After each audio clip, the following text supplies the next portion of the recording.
మరొక మారు ప్రభు మనల్ని దీవించి ఆశీర్వదించి వేదాంత విద్యను, నేనంటాను BRSS అనగా బైబిల్ రీసెర్చ్ స్కాలర్ స్టూడెంట్స్, పరిశుద్ధ బైబిల్ గ్రంథంలోని అనేక విషయంలో నేర్చుకున్నటకు మంచి అవకాశం. దయచేసి ప్రతి మాటను ఆత్మపూర్ణులై విని, దేవుని సన్నిధానంలో ఉన్నాము కనుక మనస్సును అటు ఇటు వెళ్ళనీయకుండా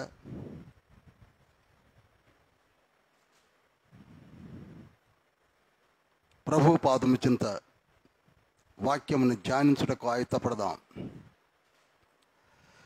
ఒడ్డు చేరి నీ ఎదుట నిల్చినప్పుడు రక్షక,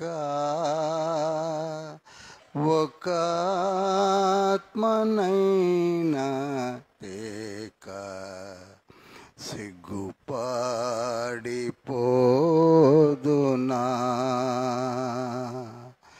ఒక ఆత్మనైనా నేను రక్షింపక యేసువా, ఒక ఆత్మనైనా నేను రక్షింపక యేసువా,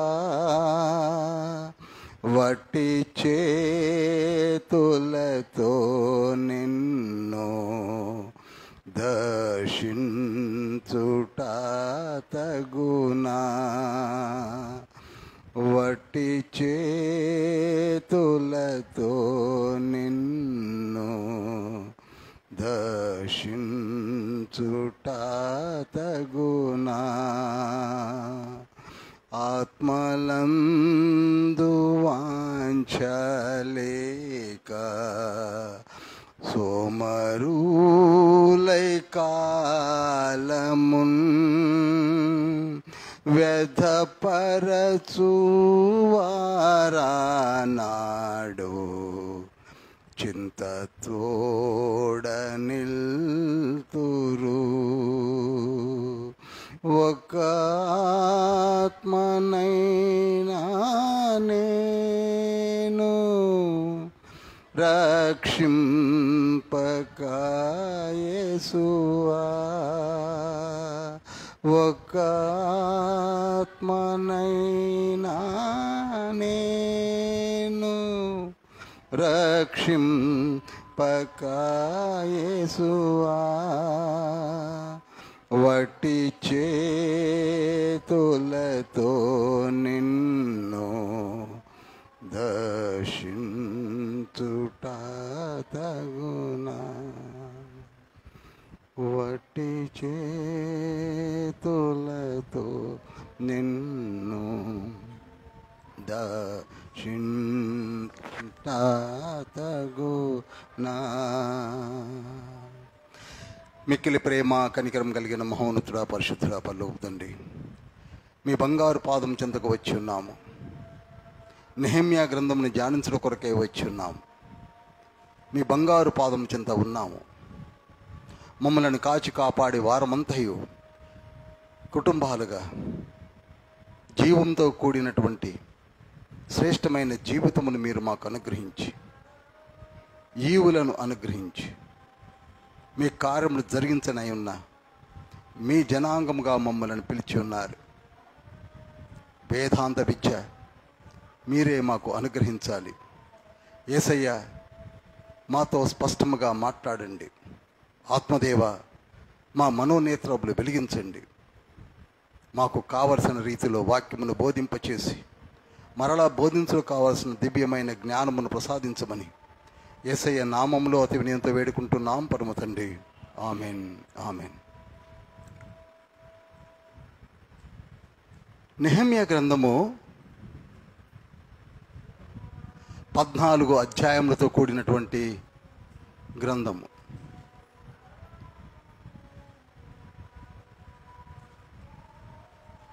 దీనిని మీకు ఒక కథలాగా చెప్తాను. నెహెమ్యా అనే ఒక యవనస్తుడున్నాడు. అతడు ఒక రాజు దగ్గర మంచి ఉద్యోగం చేస్తున్నాడు. కుటుంబము,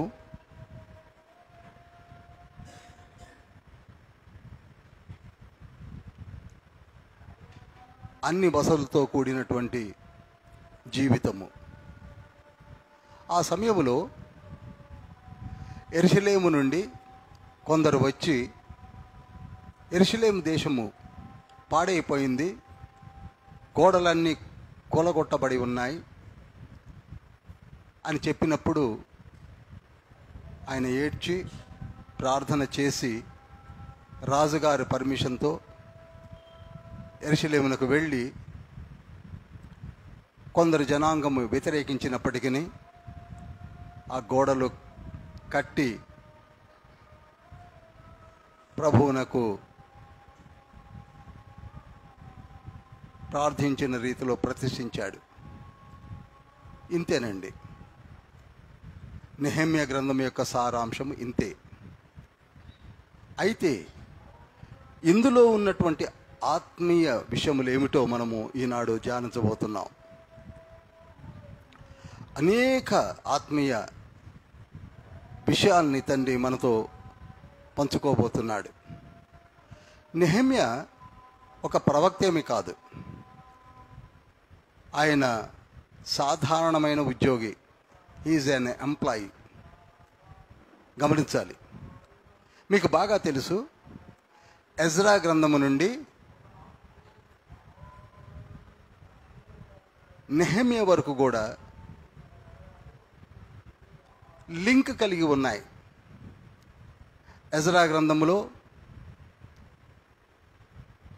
ఆలయం కట్టబడింది, పరిశుద్ధ ఆలయం కట్టబడింది. ఎక్కడండి? ఎజ్రా గ్రంథములోనే. 537లో కోరేష్ అనే రాజు కట్టమన్నప్పుడు 4 వ్యక్తులు, మీకు అందరికీ తెలుసు ఎవరా 4 వ్యక్తులు? జెరుబ్బాబేలు, యెహోషువ, హగ్గయి, జకర్యాలు. 4 కలిసి ఎన్ని సంవత్సరాలు కట్టారండి? వెరీ గుడ్, 21 ఇయర్స్లో కట్టారు. ఏ రాజు కాలంలో మొదలైంది? ఏ రాజు కాలంలో దాన్ని కంప్లీట్ చేశారు? దర్యావేషు హిస్టాస్పస్ అనే రాజు కాలంలో పూర్తి చేశారు. అప్పుడు ఎజ్రా ఉన్నాడా? లేడు. ఆ తర్వాత ఎజ్రా వస్తాడు 60 సంవత్సరాల తర్వాత, మనకి 7వ అధ్యాయంలో కనపడతాడు. అలా కట్టిన తర్వాత 82 ఏళ్లకు, ఎన్నేళ్ళకండి నోట్ చేసుకోవాలి, 82 ఇయర్స్ తర్వాత నెహెమ్యా అనే ఒక యవనస్తుడు బయలుదేరుతున్నాడు ప్రాకారములు కట్టడానికి. ఏం కట్టడానికండి? యెరూషలేము చుట్టూ ప్రాకారాలు కట్టడానికి. ఎన్ని సంవత్సరాల తర్వాత? 82 ఇయర్స్. అనగా పరిశుద్ధాలయము కట్టమని ఆజ్ఞ వచ్చిన తర్వాత ఈయన బయలుదేరే కాలానికి 82 సంవత్సరాల వ్యవధి ఉంది. కనుక వారికి ఈయన వయసుకి చాలా తేడా ఉన్నది. ఇంతకీ ఈ నెహెమ్యా ఏ రాజు కాలంలో పనిచేస్తున్నాడు అనగా ఎవరైనా చెప్పగలరా? అర్తహషస్త లాంగిమానస్. నోట్ చేయండి, అర్తహషస్త లాంగిమానస్ అనే రాజు దగ్గర పనిచేస్తున్నాడు. అర్తహషస్త లాంగిమానస్ అనే రాజు దగ్గర పనిచేస్తున్నాడు. ఇంతకీ అర్తహషస్త లాంగిమానస్ ఎవరు? దర్యావేషు హిస్టాస్పస్ అని మనం తెలుసుకున్నాం కదా, ఆలయం కట్టబడినప్పుడు ఉన్న రాజు. ఆయనకు ఒక కొడుకు ఉన్నాడు. ఆ కొడుకు అహష్వరోషు, జెర్జెస్ 1 అని కూడా పిలువబడుతుంది. ఇంతకీ అహష్వరోషు ఎవరి కొడుకండి? దర్యావేషు హిస్టాస్పస్ కొడుకు. దర్యావేషు హిస్టాస్పస్ ఎవరండి? ఆలయము కట్టించినటువంటి ఘనత పొందినవాడు. అర్థమైంది అనుకుంటున్నాను కదా. కోరేష్ కాలంలో మొదలుపెట్టి దర్యావేషు హిస్టాస్పస్ కాలంలో కట్టడం జరిగిపోయింది, ఆలయం కట్టడం జరిగిపోయింది. ఆ దర్యావేషు యొక్క కుమారుడే అహష్వరోషు. ఆ అహష్వరోషు మొదటి భార్య పేరు వస్తి, రెండవ భార్య పేరు ఎస్తేరు లేక హదస్సా. ఇంతవరకు అర్థమైంది అనుకుంటున్నాను. ఇప్పుడు ఆ వస్తి యొక్క కుమారుడే అర్తహషస్త లాంగిమానస్. ఇంతవరకు అర్థమైన వాళ్ళు చేస్తారా, లేకపోతే మళ్ళీ చెప్పాల్సి ఉంటుంది. కనుక అర్తహషస్త లాంగిమానస్ ఎవరో అని బాధపడవలసిన అవసరం లేదు, కన్ఫ్యూజ్ అవ్వవలసిన అవసరం లేదు. ఆయన ఎవరండి? అహష్వరోషు యొక్క మొదటి భార్య కుమారుడు. ఇప్పుడు మీకు అర్థమైపోయింది. ఈ అర్తహషస్త లాంగిమానస్ కాలములో మాదియ ఫారసీక రాజు అయినటువంటి ఈ రాజు ఏలాము దేశములో, ఎక్కడండి? ఏలాము దేశములో. ఏలాము దేశం అంటే ఇప్పుడు ఏమని పిలువబడుతుంది? ఇరాన్. ఏలాము దేశములో షూషను కోటలో, క్యాపిటల్ ఏంటండి? షూషను కోటలో ఆయన రాజ్యమేలుతుండగా ఆయన దగ్గర ఎంతోమంది పనివారు ఉన్నారు. అందులో ఒక ఆఫీసర్, పానదాయకుల అధిపతి నెహెమియా అంటే ఎవరు అనుకుంటున్నారు? ఏదో కప్పందించేవాడు అనుకుంటున్నారు చాలామంది. ఏమనుకుంటున్నారండి? కప్పందిస్తాడు రాజుకని. కప్పు అందించడం కాదు, కప్పు అందించే వారికి ఈయన అధిపతి, ఇన్ఛార్జ్. అనగా రాజుకు, రాణికి లేక రాణువబారులకు ఏ పానీయం ఇచ్చినా ఈయన మొట్టమొదటగా చెక్ చేసి ఇవ్వాలి. వారికి ఏమన్నా అయినట్లయితే ఇతన్ని ఉరిదీస్తారు. అంత రెస్పాన్సిబుల్ జాబ్ కలిగిన వాడు ఎవరండి? నెహెమ్యా.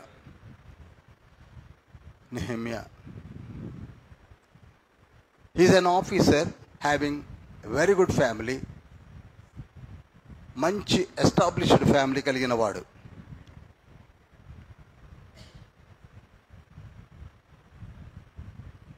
ఒకప్పుడు యెరూషలేము నుండి కొందరు వచ్చారు. కొందరు యెరూషలేము నుండి వచ్చిన వారు యూదులు అని ఉంటుంది మనకి చదివితే. అందులో ఒకడు హనాని అనే ఒక వ్యక్తి వచ్చినప్పుడు నెహెమ్యా అడుగుతాడు, హనాని యెరూషలేము ఎలా ఉంది అని అడిగినప్పుడు ఏం చెప్పేము, ఒకప్పుడు సొలొమోను గారి టైంలో ఉన్న వైభవం అంతా లేదు, అన్నీ కూలగొట్టబడ్డాయి. ఒక రాజు, మనందరికీ తెలుసు ఎవరా రాజు? నెబ్కద్నెజర్ అనే రాజు ఏ సంవత్సరంలో వచ్చాడు? 607లో వచ్చి సమూలంగా నాశనం చేశాడు. గోడలన్నీ కూల్చబడ్డాయి, కాల్చి పారేశారు. బంగారము, ఎత్తడి, వెండి అంతా ఊడ్చుకొని తీసుకొని వెళ్ళిపోయారు. అందరం స్కాటర్ అయిపోయాం. కోరేషు కాలములో మళ్ళీ వెనక్కి రావడం జరిగింది. కానీ గుడి అయితే కట్టారు, కానీ గోడలన్నీ కూడా కూలిపోయి ఉన్నాయని చెప్పాడు. చెప్పినప్పుడు వెంటనే ఆయన ఏం చేశాడంటే, ఆ మాట విన్న వెంటనే దుఃఖించాడండి. ఎంత ఏడ్చాడో చెప్పడానికి వీల్లేదు. అంత ఏడ్చి చివరికి మోకాళ్ళుని ప్రార్థించడం మొదలుపెట్టాడు.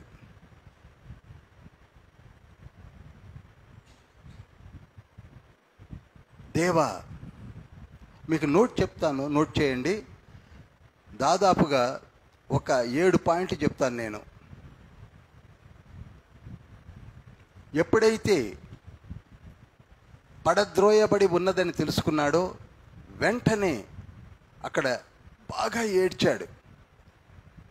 ఏడ్చి కొన్ని దినములు ఉపవాసం ఉండి దుఃఖించి ప్రార్థన చేశాడు. బాగా గమనించినట్లయితే మనము కూడా ఒక సెక్యూరిటీ జాబ్లో చాలా దూరంలో ఉన్నప్పుడు ఎవరైనా వచ్చి మీ నేటివ్ ప్లేస్ పాడైపోయిందంటే ఈ విధంగా దుఃఖించి నిజంగా ఏడుస్తామా? ఆలోచించండి. దాన్ని నేషనల్ ఇంటిగ్రిటీ అంటారు కదా. స్వదేశము పైన ఉన్న ఆసక్తి నెహెమ్యాని కదిలించి వేసింది. ఎంత మంచి పొజిషన్లో ఉన్నా ఏడ్చాడు, కన్నీరు గార్చాడు, దుఃఖించాడు, ప్రార్థించాడు. నేను చేయు ప్రార్థన ఆలకించు దేవా అని మోకాళ్ళుని మొదలుపెట్టాడు. ఏమంటున్నాడు? నంబర్ 1, నేను చేయు ప్రార్థన ఆలకించు దేవా అన్నాడు. నంబర్ 2, నీకు విరోధముగా చేసిన పాపములను దోషములను నేను ఒప్పుకొనుచున్నాను. చూశారా? జనాంగము, ప్రజలు, జనము, నీ బిడ్డలు, పరలోక రాజ్య సంబంధులు చేసిన పాపములను నేను ఒప్పుకుంటున్నాను. ఏ సంబంధము లేకపోయినప్పటికీ, దూరంగా ఉంటున్నటువంటి యవనస్తుడైనప్పటికీ నేను ఒప్పుకొనుచున్నాను. నంబర్ 2, నేను మీ ఎదుట మా పితరులు చేసిన పాపములను దోషములను నేను ఒప్పుకొనుచున్నాను అన్నాడు. నంబర్ 3, నేనును నా తండ్రి ఇంటి వారము కూడా పాపము చేసి ఉన్నాము. 3వ పాయింట్ ఏంటంటే, నేనును మా తండ్రి ఇంటి వారును పాపము చేసి ఉన్నాము. మన ప్రార్థన ఇలా ఉండాలి. మేము పాపం చేసి ఉన్నాము. నంబర్ 4, నీ ఎదుట బహు అసహ్యముగా ప్రవర్తించితిమి. నీ ఎదుట బహు అసహ్యముగా ప్రవర్తించితిమి. నంబర్ 5, మోషే 40 దినములు ఉపవాసం ఉండి కొండపై నుండి తీసుకుని వచ్చిన ఆజ్ఞలను, కట్టడలను, విధులను మేము గైకొనకపోతిమి. ఈనాడు కూడా చూడండి, మన చేతిలో పరిశుద్ధ బైబిల్ గ్రంథం ఉన్నది. ఏనాడు దాన్ని మనము చదవము. ఒకవేళ బోధిస్తున్న వినము, పట్టించుకోము. కానీ మరల అదే మాటలు రిపీట్ చేస్తున్నాడు. మోషే ధర్మశాస్త్రమును, ఆజ్ఞలను మేము గైకొనకపోయాము. 6వది, అపరాధములు చేసిన మమ్ము మీరు చెదరగొట్టి ఉన్నారు.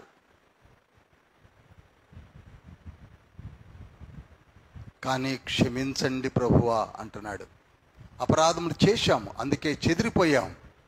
మమ్మలను క్షమించండి, క్షమించండి అని ప్రార్థన చేస్తున్నాడు. దేవా, నా మొర విని రాజు యొక్క హృదయమును కరిగించమని ప్రార్థన చేస్తున్నాడు. ఈ మాట చదువుతున్నప్పుడు నాకు అనిపించింది ఏమిటో తెలుసా?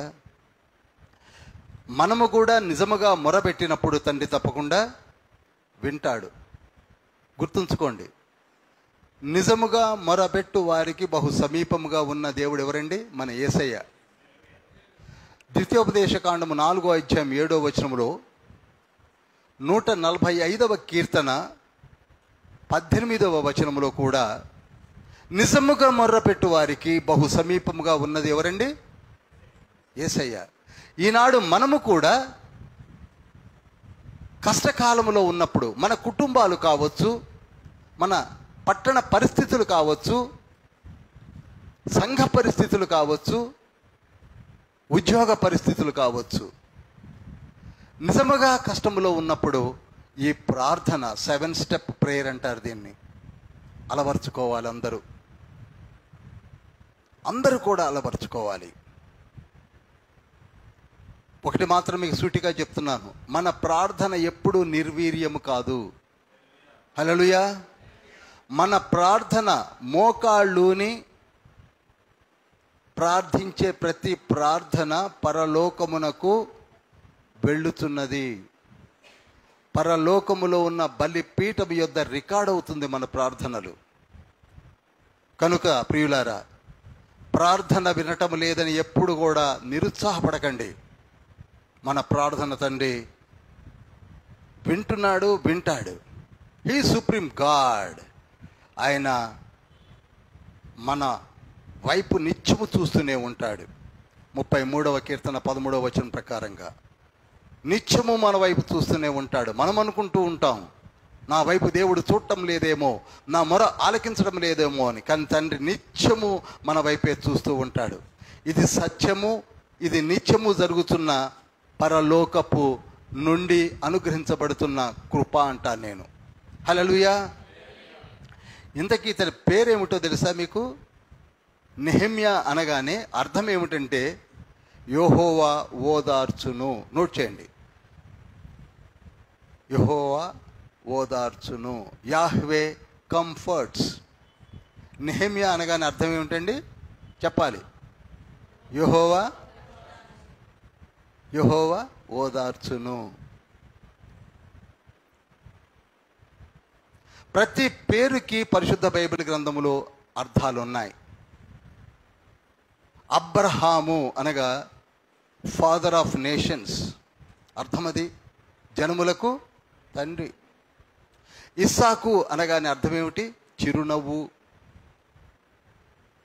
యాకోబు అనగా అర్థం ఏమిటి? అబద్ధికుడు లేక మోసగాడు. ఇలా ప్రతి పేరుకు కూడా అర్థం ఉన్నది. కొందరు పేర్లు చాలా ఘనంగా గొప్పగా ఉంటాయి. ఎలా ఉంటుందండి కొందరు పేర్లు? మంచి పేరు ఉంటే చాలదు, మంచి తీరు ఉండాలి. హల్లెలూయా. కొందరికి చాలా మంచి పేరు ఉంటుంది, తీరు ఉండదు. కొందరు స్త్రీలకు చూశారా, శాంతమ్మ అని పేరు ఉంటుంది, కానీ ఆమె అరుస్తుంటే పాస్టర్ గారు ఆపలేరు. శాంతమ్మ నువ్వు కొంచెం శాంతించు. బే,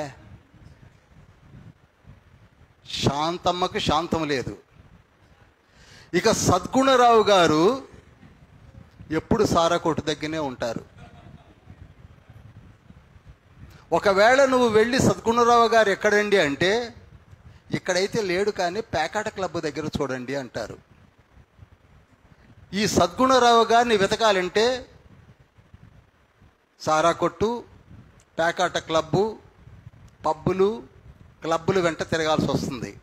కనుక పేరు బాగుంటుంది, తీరు బాగోదు. మీకు ఒక విషయం చెప్తాను.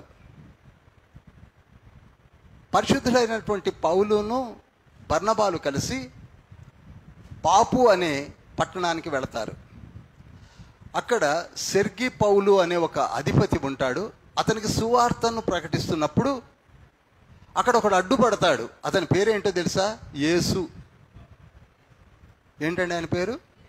దానికి ముందు బర్రం తగిలించుకున్నాడు. బర్ యేసు. యేసు అనే పేరు పెట్టుకున్నవాడు సువార్తను అడ్డగిస్తున్నాడు. ఇక్కడ పేరు యేసు, సువార్తను ప్రకటించేది పోయి సువార్తను అడ్డగిస్తున్నాడు. పౌలు అంటున్నాడు, ఓ బర్యేసు, ఈ గారడి విద్యలు నా ముందు చెప్తున్నావా? నీకు కళ్ళు ఉండవన్నాడు, కళ్ళు పోయాయి. ఇంతకీ అతనికి ఏమి బాగలేదు? తీరు బాగలేదు. మనలో కూడా పేర్లు బాగానే ఉన్నాయి, ఏం బాగలేవు? తీర్లు బాగలేవు. కానీ మనము కూడా పిల్లలకు పేర్లు పెట్టేటప్పుడు పుస్తకాలు తెప్పించి పేర్లన్నీ వెతుకుతుంటాం. ఈ పేరు బాగలే, ఈ పేరు బాగలే. భార్య భర్తలు కలిసి ఫస్ట్ ప్రెగ్నెన్సీ అప్పుడు, తర్వాత ఏమి ఉండదు అనుకోండి. ఫస్ట్ ప్రెగ్నెన్సీ అప్పుడు మాత్రం అబ్బో పుస్తకాలు పేర్లు వెతికి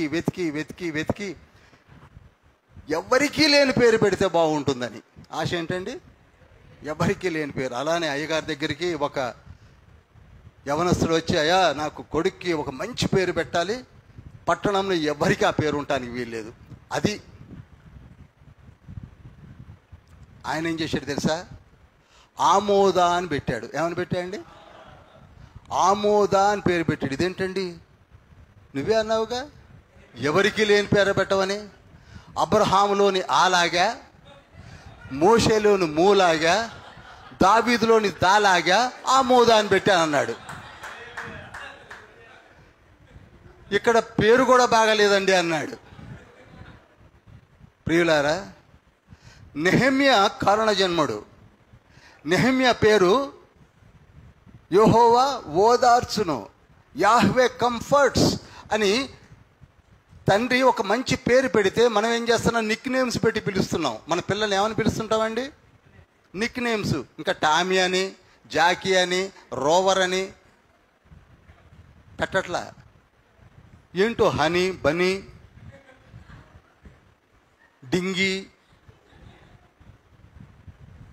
చక్కటి రోజ్ అని ఉన్న పేరుకి డింగి.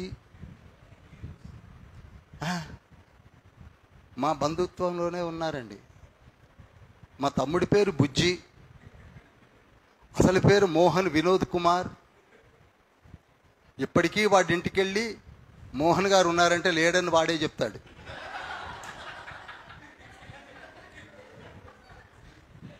బుజ్జి ఇప్పుడు వయసు ఎంత తెలుసా? 70 ఏళ్ళు. కనుక ప్రియులారా, మంచి పేర్లు పెట్టి నిక్ నేమ్స్ పిలవకండి. చక్కటి పేర్లు పెట్టుకుంటాం పిల్లలకి. వాళ్ళు పెద్ద అయ్యాక వాళ్ళు అలానే ఉంటారు. నీ పేరు ఏంటంటే నా పేరు బుజ్జి.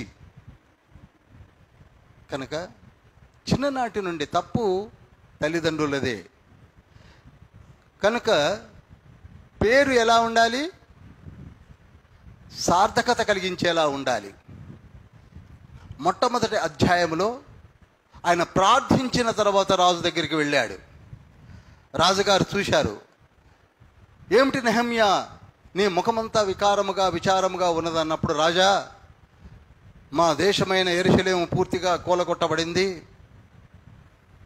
కోరేషు కాలములో మీరు అనుమతించిన ప్రకారంగా మా పెద్దలు పోయి పరిశుద్ధాలయమును కట్టుకున్నారు.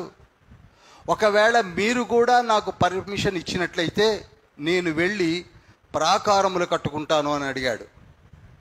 అప్పుడు రాజు పక్కనే ఉన్న రాణి ఇద్దరూ కలిసి సంతోషించి ఇతనికి ఉన్నటువంటి ఆశను వారు కూడా దేవుని యొక్క ప్రార్థనను బట్టి, మనసు తండ్రి మార్చిన విధానమును బట్టి తాకీదులు రాసిచ్చారు. ఏమని? యెరూషలేమునకు వెళ్ళి మీరు గోడలు కట్టుకోండి, మీకు ఏది కావాలైనా సరే సహాయము చేసేలా. ఎందుకనగా యెరూషలేము కూడా ఆ రాజ్య పరిపాలనలోనే ఉన్నది కనుక, ఆయన మహాచక్రవర్తి కనుక తాకీదును రాసిచ్చాడు. నువ్వు వెళ్ళు, నీవు కట్టుకో. అలా బయలుదేరాడండి. ఎవరు? నెహెమ్యా. తాకీదులు తీసుకున్నాడు. యెరూషలేమునకు బయలుదేరి వచ్చాడు. యెరూషలేమునకు ఏలాము దేశము నుండి యెరూషలేమునకు దూరము 1230 కిలోమీటర్లు. ఎంతండి? 1230 కిలోమీటర్లు గుర్రములపై ప్రయాణించి వచ్చారు. 1230 కిలోమీటర్స్ వచ్చి ఎవరు చూడకుండా ఒక రాత్రంతా ఇన్స్పెక్షన్ చేశాడు పరిస్థితి ఎలా ఉందని. అంత కూలగొట్టబడి తన గుర్రము కూడా కదలకుండగా ఉన్నది. మీరు నెహెమ్యా గ్రంథాన్ని చదివితే మీకు అర్థమైపోతుంది. తను ఎక్కిన జీవము కదలలేదు అని ఉంటుంది. జీవమునగా గుర్రము. వెంటనే వెనక్కి తిరిగి వచ్చాడు. తెల్లవారుజామున లేచి అందరికీ చెప్పడం మొదలుపెట్టాడు. ఇదిగో రాజుగారు మనకి పర్మిషన్ ఇచ్చాడు, తాకీదులు ఇచ్చాడు, గోడలు కడదాం అని అందరినీ పోగు చేసి చెబుతున్నప్పుడు 3 వ్యక్తులు ప్రముఖంగా ఎదురు తిరిగారు. వారి పేర్లు చెప్తా, నోట్ చేయండి. సన్బలట్, టోబియా, గెషము. మళ్ళీ చెప్తున్నాను, సన్బలట్, టోబియా, గెషము.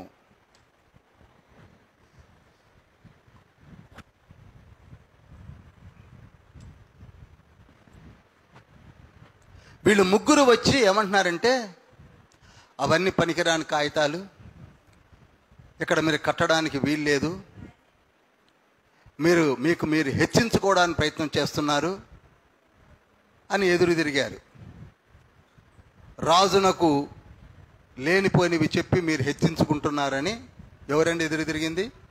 ముగ్గురు వ్యక్తులు. సన్బల్లెట్ చెప్పాలి, సన్బల్లెట్. ఎందుకనగా మీరందరూ రేపటి దినాన బోధించాలని. ఇది సువార్త కాదు, ఇది బైబిల్ స్టడీ. ఈ అంశములను ఎత్తిపెట్టి మీరు సువార్తలో కూడా వెళ్ళిపోతారు అవలీలగా. కావలసింది సబ్జెక్ట్. సన్బల్లెట్, టోబియా, గెషము అనే వాళ్ళు లేచారు.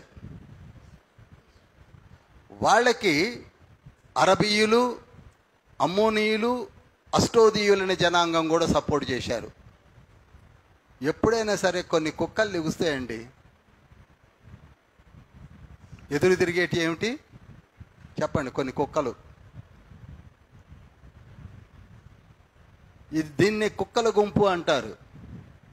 పరిశుద్ధ బైబిల్ గ్రంథంలో కూడా తండ్రి చక్కటి పదాన్ని వాడింది ఏంటంటే కుక్కలు అని. కుక్కలు. ఏ పననే మొదలు పెట్టండి, మీరు మంచి పని చేస్తే ఎదురు తిరిగే కుక్కల గుంపు ఎప్పుడూ ఉంటుంది. వాళ్ళు పని చెయ్యనీయరు. నిర్హేతకముగా ఎదురు తిరుగుతున్నారు. ఎవరు? సన్బల్లెట్, టోబియా, గెషము, అరబీయులు, అమ్మోనీయులు, అష్టోదీయులు.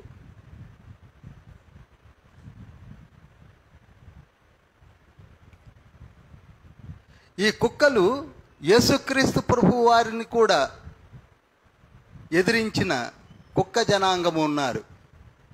22వ కీర్తన 16వ వచనాన్ని మనం చదివినప్పుడు 22వ కీర్తన 16వ వచనం ఏమని ఉంటుంది తెలుసా?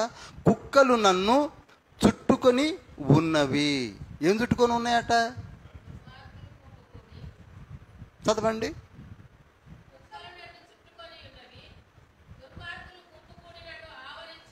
చాలండి.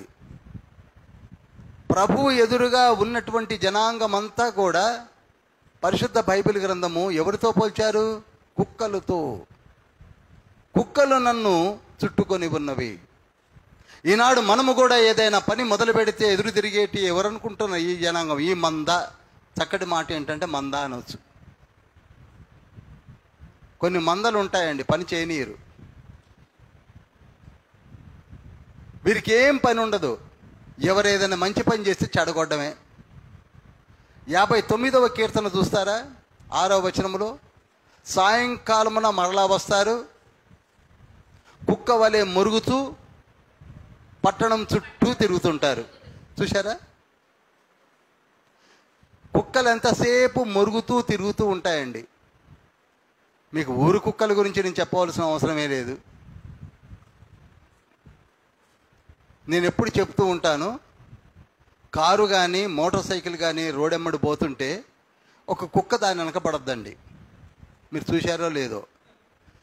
ఆ కుక్క పోతుందని ఆ ఊళ్ళో ఉన్న కుక్కలన్నీ బాట వెనకబడతాయి. కారులో పోయే వారిని ఈ కుక్కలు ఏమేమి ఎమ్మడిబడి చేయగలవు? అరుచుకుంటా దాదాపు 2 ఫర్లాంగుల దాకా పరిగెత్తి ఏమి చేయలేక మొదటి కుక్క ఆగిపోద్ది, దాని వెనక అన్ని కుక్కలు ఆగిపోతాయి. ఒకవేళ మీరు పోయి నువ్వు ఎందుకు పరిగెత్తావంటే అది పరిగెత్తిందని మేము పరిగెత్తామంటాయి. మీరు ఎందుకు ఆగారంటే అది ఆగింది కనుక మేము ఆగామంటాయి. అలానే పని మొదలు పెడితే వారి వెనక జారుతుంది ఈ మంద. పని ఆఫ్ చేయడం వరకే, అంతకు మించి కుక్కలకి ఏమీ తెలియదు. అందుకే ప్రకటన గ్రంథం 22వ అధ్యాయం 15వ వచనంలో కుక్కలు అనగా కుక్క లాంటి వారు, కుక్క లాంటి మనస్తత్వం కలిగిన వారు పరలోక రాజ్యములోనికి రారు. ప్రకటన గ్రంథం 22:15. కుక్కలను మాంత్రికులను వద్దులేండి, తర్వాత చదవచ్చు. అదేవిధంగా ఫిలిప్పీ పత్రిక 3వ అధ్యాయం 2వ వచనంలో కూడా ఏమనుంటుందంటే, అక్కడ దుష్టులైన పనివారు కుక్కల ఎడల జాగ్రత్తగా ఉండండి. ఎవరి ఎడలండి? దుష్టులైన పనివారులు కుక్కలు. ఈ కుక్కలు ఏంటంటే పని పాట లేని మంద. ఇక దుష్టులైన పనివారులు ఎవరు? ఈ కుక్కలు బయటి అయితే దుష్టులైన పనివారు మనలోనే ఉంటారు, పని చేయనియరు. ఇది చర్చిలోనే ఉంటారండి, సంఘాల్లోనే తిరుగుతుంటారు యజబెల లాంటి స్త్రీలు.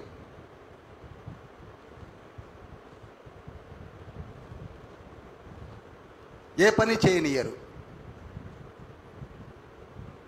ఏది చెప్తే దానికి ఎదురు తిరుగుతూ ఉంటారు.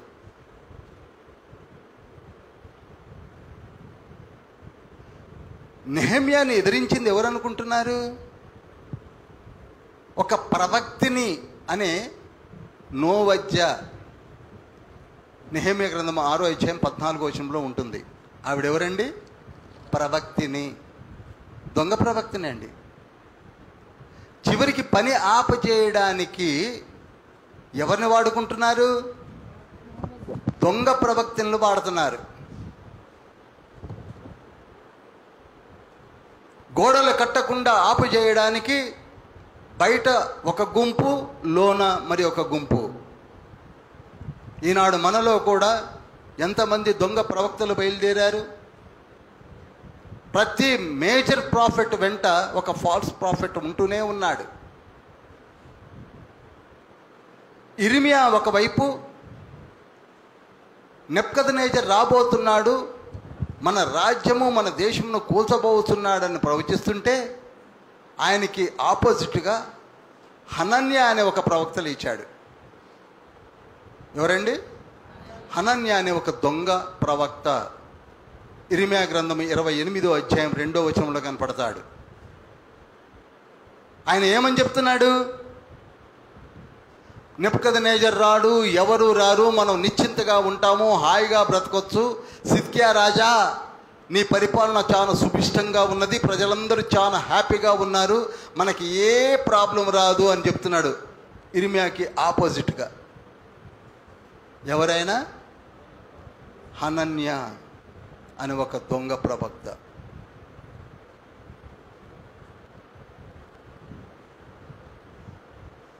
వెంటనే ఇర్మియా చూశాడు. హనన్యా ప్లీజ్ కమ్ అన్నాడు. నేను ఇప్పుడు నీకు ప్రవచనం చెప్తున్నాను, 7 నెలలు గడవక ముందే నువ్వు చచ్చిపోతావన్నాడు. ఇర్మియా గ్రంథం 28వ అధ్యాయం 15వ వచనం చూడండి, అక్కడ ఉంటుంది. ఇర్మియా 28వ అధ్యాయం అంతా చదవండి, మీకు చక్కగా అర్థమవుతుంది. దొంగ ప్రవక్తలు బయలుదేరారు. ఇప్పటికీ మీకు ఎన్ని ప్రాఫెసీలు వస్తున్నాయి, ఎన్ని ప్రవచనాలు వస్తున్నాయి. యుగాంతం అయిపోయిందని ఒక 10 సంవత్సరాల క్రితమే ప్రకటించారు కొందరు. అయిపోయింది బ్రదర్. నేను ఇదే బైబిల్ని కొనటానికి మన ప్రబోధ బుక్ సెంటర్కి వెళితే, ఇంకా ఎందుకండి బైబిల్ మీకు, ఈరోజు రాత్రే యేసయ్య వస్తున్నాడని చెప్పాడు అక్కడున్న సేల్స్ మ్యాన్. పేరు చెప్పడం బాగోదులేండి. 1998లో మారు మనసు పొంది తెలుసుకుందామని బైబిల్ అడిగితే, ఇప్పుడు ఎందుకండి బైబిల్, ఈరోజు రాత్రే యేసయ్య వస్తున్నాడట. ఏది 23 సంవత్సరాలు నేను బైబిల్ కొనుక్కొని చదవడం. ప్రభువు రావడానికి సూచనలు ఉన్నాయి. ఆయన ప్రకటన గ్రంథ ఎక్స్పర్ట్ అట. మరి ఆ రోజులలో ప్రియులారా, దొంగ ప్రవక్తలు అనడం బాగలేదేమో కానీ సరిగ్గా చదవని వాళ్ళు బయలుదేరారు. మిడిమిడి జ్ఞానంతో వచ్చేశారు. ఇక కొందరు దొంగ ప్రవక్తలు ఉన్నారు అందులో అన్డౌటెడ్లీ. 2వ పేతురు పత్రిక 2వ అధ్యాయం 1 నుంచి 4 వచనాలు కావచ్చు, రోమీలు రాసిన పత్రిక 16వ అధ్యాయం 17వ వచనం కావచ్చు. వీళ్ళందరూ కూడా కడుపుకి దాసులు. ఫిలిప్పీ పత్రిక 3వ అధ్యాయం 18, 19 వచనాలు కావచ్చు. వీళ్ళని మాటలు పట్టుకుంటే మనం ఎడిపోతామో మనకే తెలియదు. అందుకే యేసయ్య అన్నాడు, గుడ్డివాడి వెంట వెళ్ళకండి, గుడ్డివాడు గుడ్డివానికి ఇద్దరు భయంలో పడతారు. వాటిని నమ్ముకొని తెల్లవారులు ఏడ్చిన వాళ్ళు ఉన్నారు, ఈరోజు రాత్రే యేసయ్య వస్తాడని. కనుక ప్రియులారా,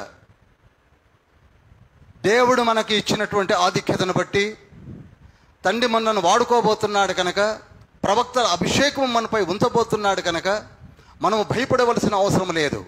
మారు మనసుకు 5 మెట్లు అనే ప్రసంగమును నేను ఎప్పుడైనా చెప్తాను మీకు. మారు మనసు పొందుదాం, పరిశుద్ధ బాప్తిస్మమును తీసుకుందాం, 3వ మెట్టు ఎక్కి పరిశుద్ధాత్మను పొందుకుందాం. ఆ తర్వాత తండ్రి ఇచ్చే అభిషేకమును తీసుకొని నీకు ఇచ్చిన తలాంతులను విరాజిల్లుతూ ప్రకటిస్తూ బోధిస్తూ ముందుకు సాగిపో. వెనక్కి తిరిగి చూడవలసిన అవసరం లేదు. నీకు ప్రవచనం వచ్చినదా ప్రకటించండి. అన్య భాషల వరం ఉంటే అన్య భాషలు మాట్లాడండి. అర్థము చెప్పవలసిన తండ్రి స్థితి ఇస్తే ప్రకటించండి. Everything is possible, everything is made possible. అంతేకాని లేని వాటిని ప్రదర్శించాలని, లేని పేరును సంపాదించాలని, ఏమీ లేని వాటిని పట్టుకొని ఎగరాలని కవరింగ్ ఇవ్వకండి. కాకి ఎక్కువగా కవరింగ్ ఇస్తుందని చెప్పాను కదా. అందుకేనేమో బంగారాన్ని కూడా కాకి బంగారం అంటారు. కాకి బంగారం అంటే కవరింగ్ బంగారం అని. కాకులు ఎక్కువగా కవరింగ్ ఇస్తుంటాయండి. మనం కవరింగ్లు ఇచ్చి దైవజనులుగా ఎందుకండి కర్మ, తండ్రి వాడుకుంటాడు. చెప్పండి ఒకసారి hallelujah. We are having supreme God in the heaven. కవరింగ్లతో పని లేదు. తండ్రి నిన్ను అద్భుతంగా వాడుకోబోతున్నాడు. హల్లెలూయా, హల్లెలూయా. కనుక మనము చేయవలసిందల్లా తండ్రి యొక్క ప్రణాళిక ఏమిటంటే మారు మనసు పొంది బాప్తిస్మము తీసుకొని ఆయన పాదముల చెంత మనము ప్రార్థించినట్లయితే నిన్ను నన్ను వాడుకోబోతున్నాడు. హల్లెలూయా. ఇంత ఎదురుదాడి జరుగుతుంది. నెహెమ్యాని పని చేయనివ్వట్లేదు. ఒకవైపు 3 వ్యక్తులు జనాంగాల్ని పట్టుకున్నారు. కత్తులు పట్టుకొని, బళ్ళాలు పట్టుకొని పని చేయడానికి వీల్లేదని ఆటంకం కలిగిస్తున్నారు. అప్పుడు నెహెమ్యా ప్రార్థించి వారితో ఒకే ఒక్క మాట చెప్పాడు. 2 గుంపులుగా పనులు మొదలు పెడదాం. ఒక గుంపు యుద్ధము చేయుటకు మనము కూడా సిద్ధంగా ఉండాలి అన్నాడు. నెహెమ్యా గ్రంథము 4వ అధ్యాయం 16వ వచనంలో ఒక గుంపు యుద్ధము చేయడానికి సిద్ధంగా ఉండాలి. మరి ఒక గుంపు ఒక చేత ఇటుకను మరి ఒక చేత ఆయుధములను ధరించి వీపున కత్తులు కట్టుకొని పని చేయమని చెప్పాడు. చూడండి ఎంత కష్టమో. ఒక చేతిలో ఇటుక, మరి ఒక చేతిలో ఆయుధము. అవసరమైతే యుద్ధము చేయడానికి నడుమున కత్తి పెట్టుకోమన్నాడు. బాకా ఊదు వారిని సిద్ధపరిచాడు. ఒకవేళ యుద్ధానికి వస్తే బాకా ఊదినట్లయితే పని ఆపజేసి యుద్ధము చేయడానికి. ఎంత కష్టపడి ప్రాకారములు కట్టవలసి వచ్చిందో ఆలోచించండి. ఒక యవనస్తుడు, ఒక మంచి ఉద్యోగస్తుడు 1230 కిలోమీటర్లు పైనుంచి వచ్చి అందరినీ పోగు చేసి తన దేశమును పాడైపోయిన ప్రాకారములు కట్టుట కొరకు నడుము బిగించినటువంటి గొప్ప వ్యక్తి ఎవరండి? నెహెమ్యా. ఈనాడు మనం ప్రశ్నించుకోవాలి, మనం ఏం చేస్తున్నాం, మనం ఏ విధంగా ఉన్నాం? నెహెమ్యాలాగా పోయి చేయకపోయినా మనం ఉన్న స్థితిలో ఏం చేస్తున్నాం? మనకు తండ్రి ఇచ్చిన తలాంతులను ఏ విధంగా వాడుకుంటున్నామని ఆలోచించాలి. ఆ విధంగా 52 రోజులలో, ఎన్ని రోజుల్లో అండి? నెహెమ్యా గ్రంథం 6వ అధ్యాయం 15వ వచనంలో ఉంటుంది. ఒకసారి చదువుతారా?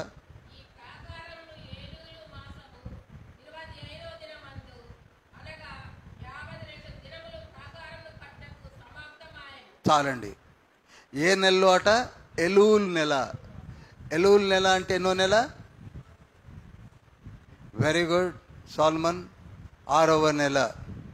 ఎలూల్ నెలలో కట్టేశాడు. ఎన్ని రోజుల్లో చెప్పండి? 52 రోజుల్లో మన ఇంటి ముందు గోడ కూడా కట్టుకోలేము.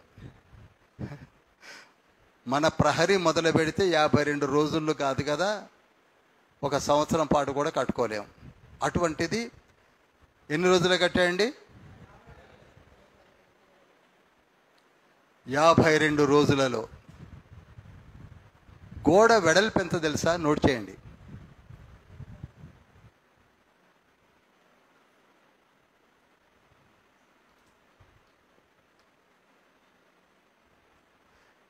ఇది 8.2 ఫీట్లు 8.2 ఫీట్ గోడ వెడల్పు, 8 అడుగుల వెడల్పు గోడండి. దాని మీద రథం పరిగెత్తుతుంది. ఎంత అనుకుంటున్నారు? ఇంత కూడా అనుకుంటున్నారా? 4 అంగుళాల గోడ అనుకుంటున్నారా? 8 అడుగులు 8 అడుగులు వెడల్పు గోడ కట్టారు. అసలు మా క్రూ మెంబర్స్ దగ్గర ఫోటోలు ఉన్నాయి, పిక్స్ ఉన్నాయి, కానీ ప్రాజెక్ట్ ఉంటే ఏది చూపించేవాడిని. తప్పకుండా ఏసి చూపిస్తానని ప్రార్థన చేస్తున్నాను. మనకి త్వరలో ఒక ప్రొజెక్టర్ వచ్చి స్క్రీన్ వచ్చిందంటే ఇవన్నీ చూపిస్తాం. హల్లెలూయా అని అందాం ఒకసారి. హల్లెలూయా. ప్రభు మనకి ఇవ్వాలని ప్రార్థన చేద్దాం. 8.2 ఫీట్ వెడల్పు కలిగినటువంటి గోడ ఎత్తు ఎంత తెలుసా? 39 అడుగులు ఎత్తండి. మన ఈ first floor or second floor 12 అడుగులు ఉంటాయి. అనగా 3 ఫ్లోర్లు ఎత్తు ఎంత ఉంటుందో అంత ఎత్తు 39 అడుగుల ఎత్తు.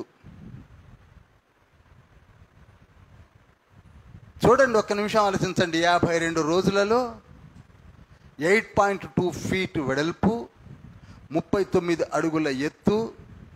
ఇంతకీ ఎంత పొడవు కట్టారు తెలుసా? చెప్పండి ఎంత? 4 కిలోమీటర్స్. Praise the lord.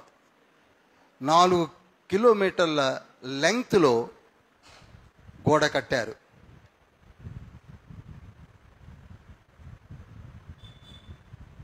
ఒక్క నిమిషం ఆలోచించండి. ఇంత గొప్ప పని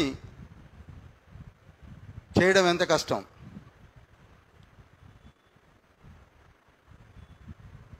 మూడవ అధ్యాయం అంతా కూడా ఆ గోడ కట్టిన విధానం అంతా, విధి విధానాలు అక్కడనే ఉన్నాయి.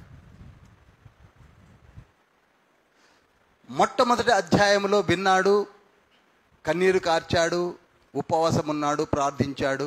రాజు యొక్క పర్మిషన్తో, రాణి యొక్క పర్మిషన్తో యెరూషలేముకు వచ్చాడు. రెండవ అధ్యాయంలోకి వచ్చేసరికి ఎదురు తిరిగిన జనాంగము, సన్బలట్, టోబియా, గెషం అనేవాళ్ళు ఎదురు తిరిగారు. అయినప్పటికీ మొక్కవోని దీక్షతో పని మొదలుపెట్టాడు. యుద్ధ వాతావరణం ఏర్పడినప్పటికీ కూడా ధైర్యముతో నిలబడ్డారు. 52 రోజులలో ప్రాకారములు కట్టేశారు. 8 అడుగుల వెడల్పు, 39 అడుగుల ఎత్తు, 4 కిలోమీటర్లు. మీకు డౌట్ రావచ్చు, ఇదంతా కైవారమే, ఇదంతా 4 అంటే 4 పడిపోయిన గోడను కట్టడానికి 4 కిలోమీటర్లు కట్టారు వాళ్ళు. గమనించండి, పడిపోయిన వాటినే కట్టారు. అర్థమవుతుంది అనుకుంటున్నాను. మొత్తం కాదు, పడిపోయిన వాటిని కట్టినది 4 కిలోమీటర్లు. ఎక్కడ పడిపోయాయో వాటిని కట్టారు. ఇంతవరకు అర్థమైన వాడు చేయొద్దు, ఒకసారి చెప్తే అంత అర్థమైంది కదండి, ఉపోద్ఘాతంతో సహా. 3వ అధ్యాయంలోకి వస్తున్నాం. మొట్టమొదటిగా ఈ ప్రాకారములు 12 ప్రాకారములని మనము అనుకుంటూ ఉంటాం. ఎందుకని 12 అనేది ప్రకటన గ్రంథములో మనము ఉండబోయే యెరూషలేమునకు కూడా 12 గుమ్మాలు ఉన్నాయి కనుక దీనికి కూడా 12 గుమ్మాలు ఉంటాయి అని మనం వెంటనే టకీమ్ అని చెప్తాం. అంతే కదా. మరి కొందరైతే యాజ్ ఇట్ ఈజ్కి ఇక్కడున్న గుమ్మాలే పరలోకంలో కూడా యెరూషలేము కొత్త పట్టణములో అలానే ఉంటాయని చెప్పారు. తప్పు. ఎలానో మీకు చెప్తాను. ప్రకటన గ్రంథము 21వ అధ్యాయము 12వ వచనము.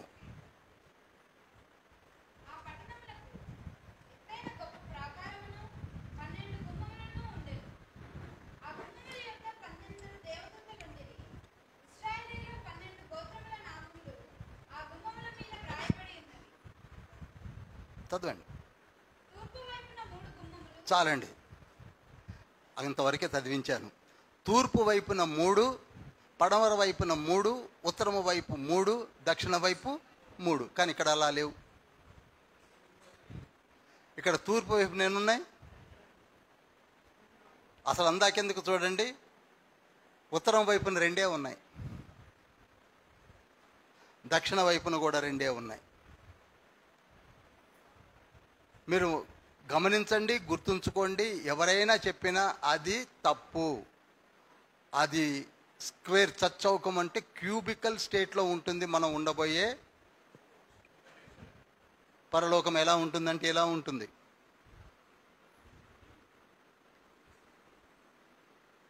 ఒకటి, 2, 3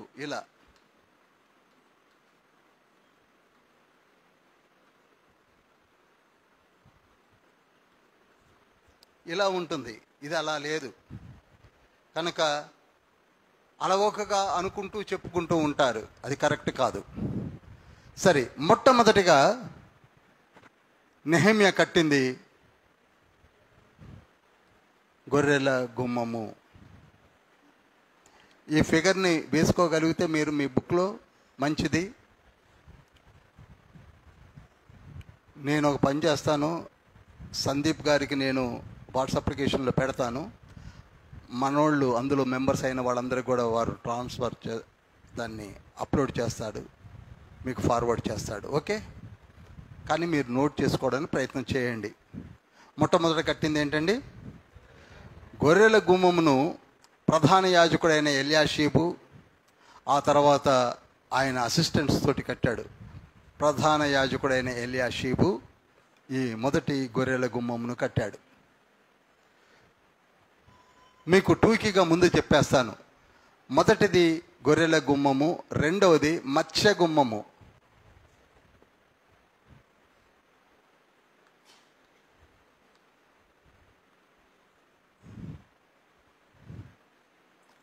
మత్స్య గుమ్మము. మూడవది పాత గుమ్మము. ఇక్కడ ఒక గుమ్మం ఉన్నది, దీని పేరు ఎఫ్రాయిము. రాసుకోండి, ఎఫ్రాయిము గుమ్మము. కానీ ఇది పడిపోలేదు కనుక నెహెమ్యా కట్టలేదు. నాలుగవది లోయ గుమ్మం కట్టాడు. ఐదవది పెంట గుమ్మము కట్టాడు. ఆరవది ధారగుమ్మము. ధారగుమ్మము. ఏడవది నీటి గుమ్మము.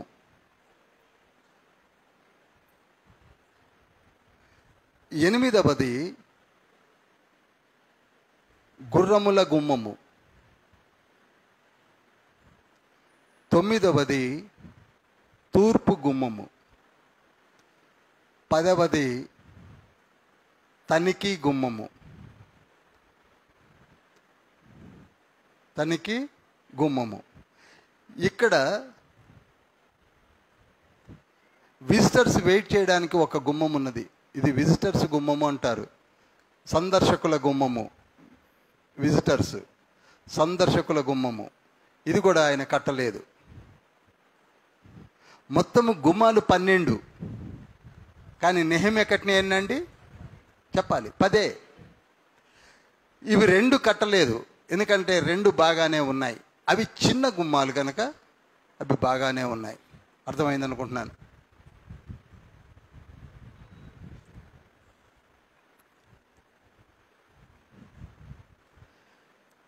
ఈ మధ్యలో దేవాలయం ఉన్నది. ఇక్కడ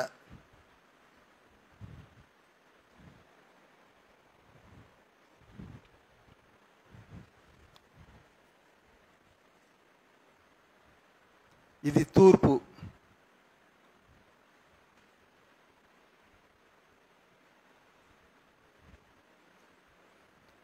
తూర్పు సైడు దేవాలయం ఉన్నది, ముఖము. ఇంతవరకు అర్థమైందండి? అర్థమైంది కదా? ఇంతవరకు అర్థమైంది కదా. ఇప్పుడు వీటిని కడుతూ వచ్చాడు. గొర్రెల గుమ్మము, మత్స్య గుమ్మము, పాత గుమ్మము, లోయ గుమ్మము, పెంట గుమ్మము, ధార గుమ్మము, నీటి గుమ్మము, గుర్రముల గుమ్మము, తూర్పు గుమ్మము, తనిఖీ గుమ్మము. ఇదంటే విజిటర్స్ గుమ్మం అనుకోండి, అలా ఉంచండి. 10 గుమ్మాలు ఆయన కట్టాడు. 10 గుమ్మాలను కూడా 8.2 ఫీట్ వెడల్పుతో 39 అడుగుల ఎత్తుతో 4 కిలోమీటర్లు పొడవుతో కట్టాడు. ఇది కొంచెం టఫ్గా ఉండే సబ్జెక్ట్ కనుక కొంచెం గంభీరంగా ఉంటుంది, వినాలి. ఈ గొర్రెల గుమ్మం ఎందుకనగా ఇక్కడ నుంచి పాపులందరూ కూడా గొర్రెలను తీసుకొని వచ్చి, గొర్రెలను, గొడ్లను, మేకలను తీసుకొని వచ్చి ఈ పరిశుద్ధాలయంలోనికి వచ్చి ఇక్కడ బలులు ఇచ్చి వెళుతూ ఉంటారు. ఇది అందుకు గొర్రెలను వచ్చుటకు పోవుటకు వాడబడిన గుమ్మము. అర్థమైంది కదండి. గొర్రెలు రావడానికి వెళ్ళడానికి, అందుకే దాని పేరే గొర్రెల గుమ్మము. ఎప్పుడైతే యేసుక్రీస్తు ప్రభువారు సరిగ్గా 4000 సంవత్సరాల తర్వాత వచ్చారో ఈ గొర్రెలు బలి ఇచ్చుట తగ్గిపోయింది. హల్లెలూయా.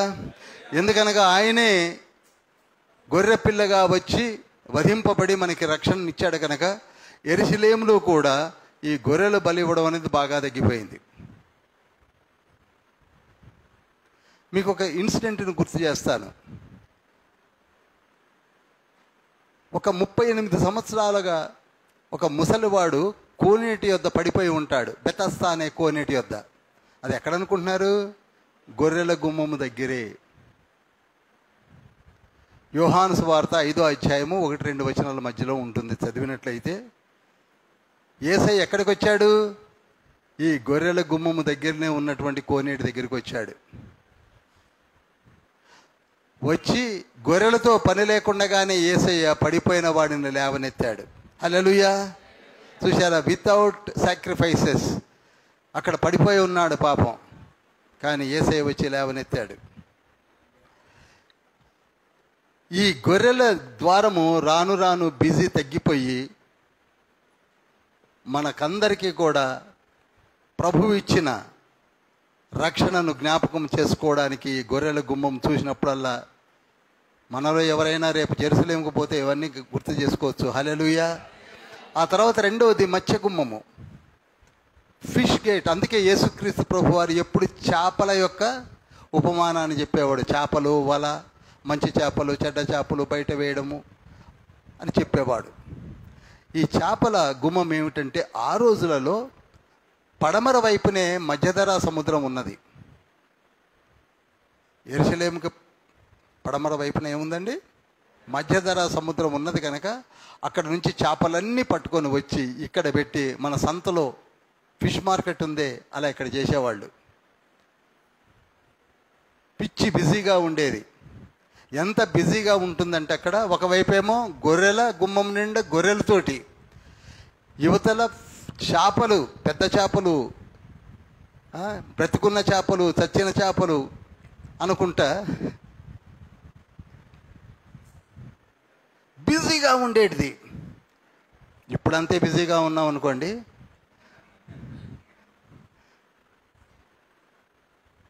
ఒక మాట చెప్తాను చూడండి. జెఫన్యా గ్రంథము 1వ అధ్యాయం 10వ వచనం ఎవరైనా చదువుతారా?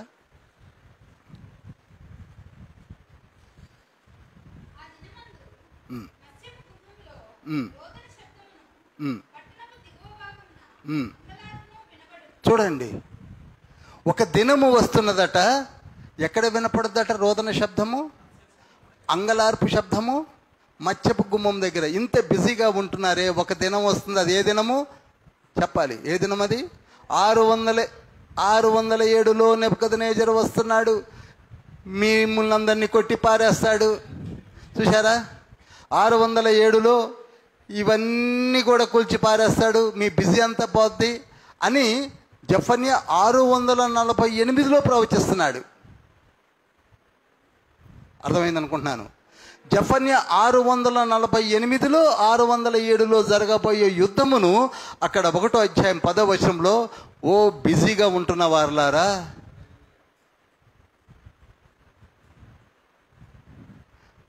మనం కూడా ఎంత బిజీగా ఉంటున్నామండి. ఇప్పుడు ఆ యుద్ధం ఏమో కానీ ఇప్పుడు రెండవ రాకడ వస్తుంది. రెండవ రాకడికైనా మనం ఎంత బిజీగా ఉన్నామండి? ఇప్పుడు అసలు వెనక్కి తిరిగి చూసేట్టుగా ఉందా పరిస్థితి?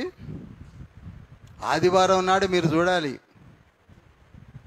ఏ షాపు ఖాళీ ఉండదు. గుడి నుంచి తిన్నగా అక్కడికే కాగాని మాగాని చేగాని దొరకదు. ఎన్ని కోసినా ఇంకోటి పా కూడా ఉంది.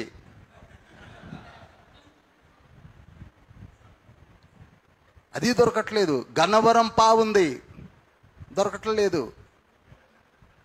2 కిలోలు చేస్తే సాయంత్రం నంచుకోవడానికి ముక్కుండట్లా.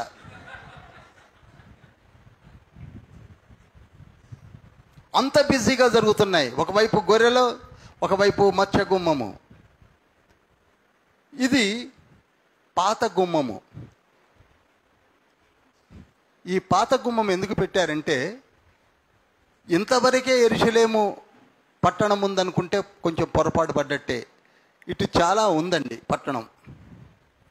ఇటువైపున ఇళ్ళు చాలా ఉన్నాయి. సిటీ ఇటువైపు బాగా ఉంది. ఇంతవరకు పాత యెరూషలేము అంటారు, ఎక్స్టెండెడ్ యెరూషలేము అని కూడా పిలుస్తుంటారు. అందుకే ఇక్కడ నుంచి ఇటు వెళ్ళడానికి ఎక్కువగా ఎఫ్రాయిము గుమ్మాన్ని వాడతారు. ఎఫ్రాయిము గుమ్మం ఎందుకు అనుకుంటున్నారు? ఇందులో నుంచి కొత్త యెరూషలేములోనికి వెళ్ళడానికి వాడతారు. అందుకే ఇది చిన్న గుమ్మము, పెద్దది కాదు ఇది. ఈ పాత గుమ్మం కంటే ఎక్కువగా ఈ గుమ్మాన్ని వాడుతూ ఉంటారు. గొర్రెల గుర్రం మీకు అర్థమైంది కదండి. మత్స్య గుమ్మం, పాత గుమ్మము ఇప్పటికీ వాడుతున్నారు కానీ తక్కువ. ఎఫ్రాయిం గుమ్మాన్ని ఎక్కువగా వాడుతున్నారు. తర్వాత లోయ గుమ్మము. ఈ లోయ గుమ్మం ఏమిటంటే, దాని క్రిందగా ఎక్కువగా లోయలతో నిండిపోయి వెళ్ళడానికి వీలు లేనటువంటి 3 లోయలు ఉన్నాయండి యెరూషలేములో. 3 లోయల్లో ఈ లోయ బహు డీప్గా కట్ అయిపోయి ఉంటుంది. అంటే కిందకి ఉంటుంది, లోతట్టు ప్రాంతం ఎక్కువగా ఉంటుంది కనుక ఇక్కడికి సహజంగా ఎవరు వెళ్ళరు.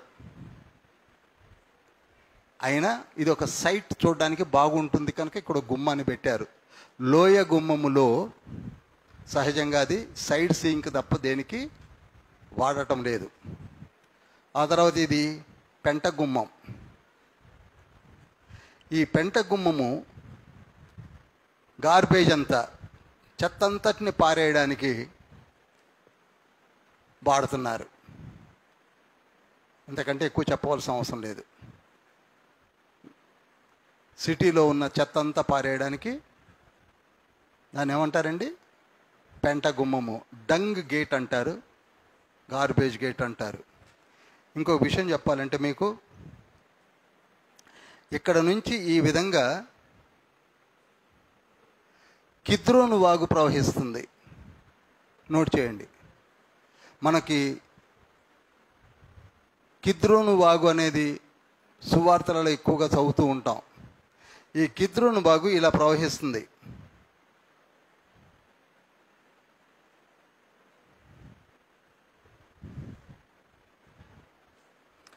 ఈ గార్బేజ్ అంతా ఈ కిద్రోను వాగులో గుండా పోయి ఆ జోర్డాన్ రివర్లో కలుస్తూ ఉంటుంది.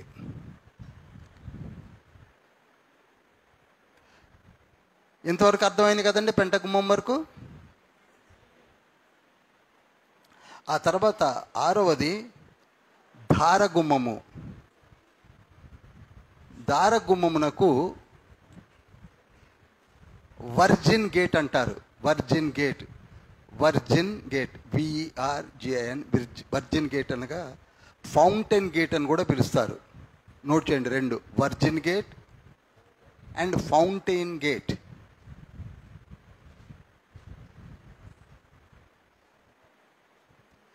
ఈ 6వ గుమ్మమునకు ఏం పేరండి? దారగుమ్మము, virgin gate and fountain gate. దీనికి దగ్గరలోనే ఒక సిలోయము అనే కోనేరు ఉంది. దీని దగ్గరలోనే చెప్పండి.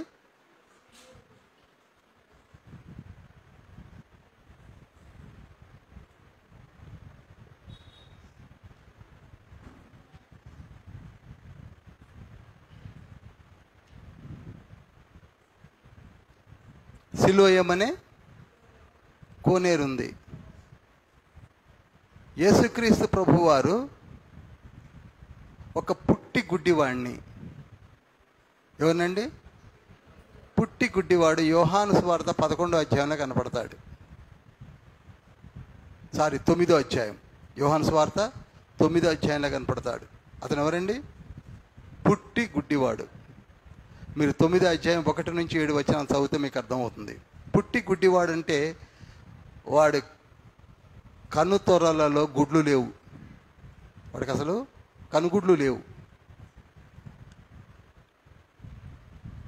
యేసయ్య నాకు చూపు కావాలని అడిగినప్పుడు యేసయ్య ఏం చేస్తాడండి?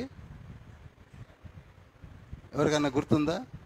ఉమ్ము వేసి బురద చేసి ఆ బురదను తీసి కళ్ళ మీద పెట్టి నువ్వు వెళ్ళి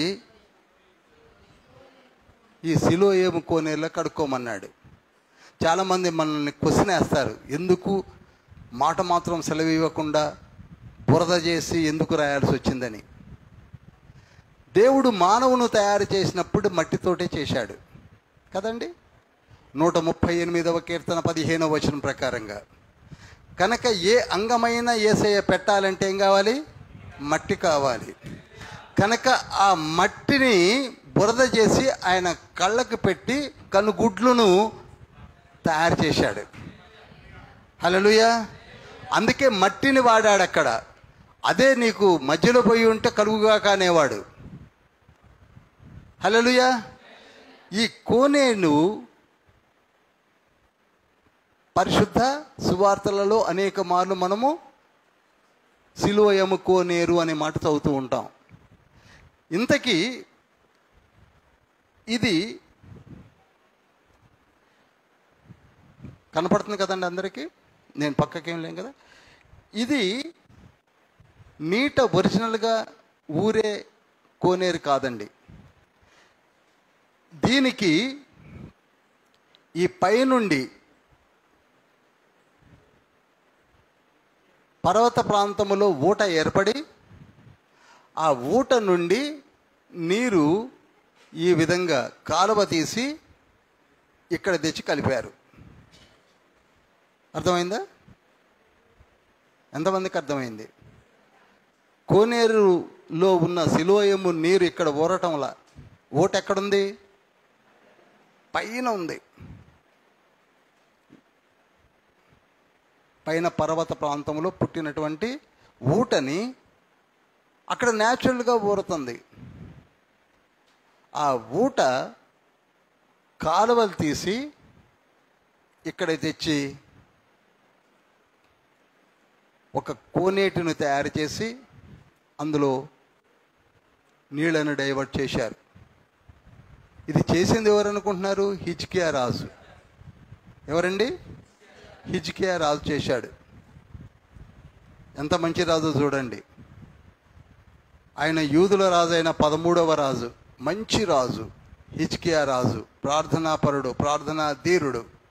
ఆయన తెచ్చి ఇక్కడ నీళ్లను ప్రవహింపజేశాడు. చెప్పాలి, ఎవరా రాజు? హిజ్కియా రాజు.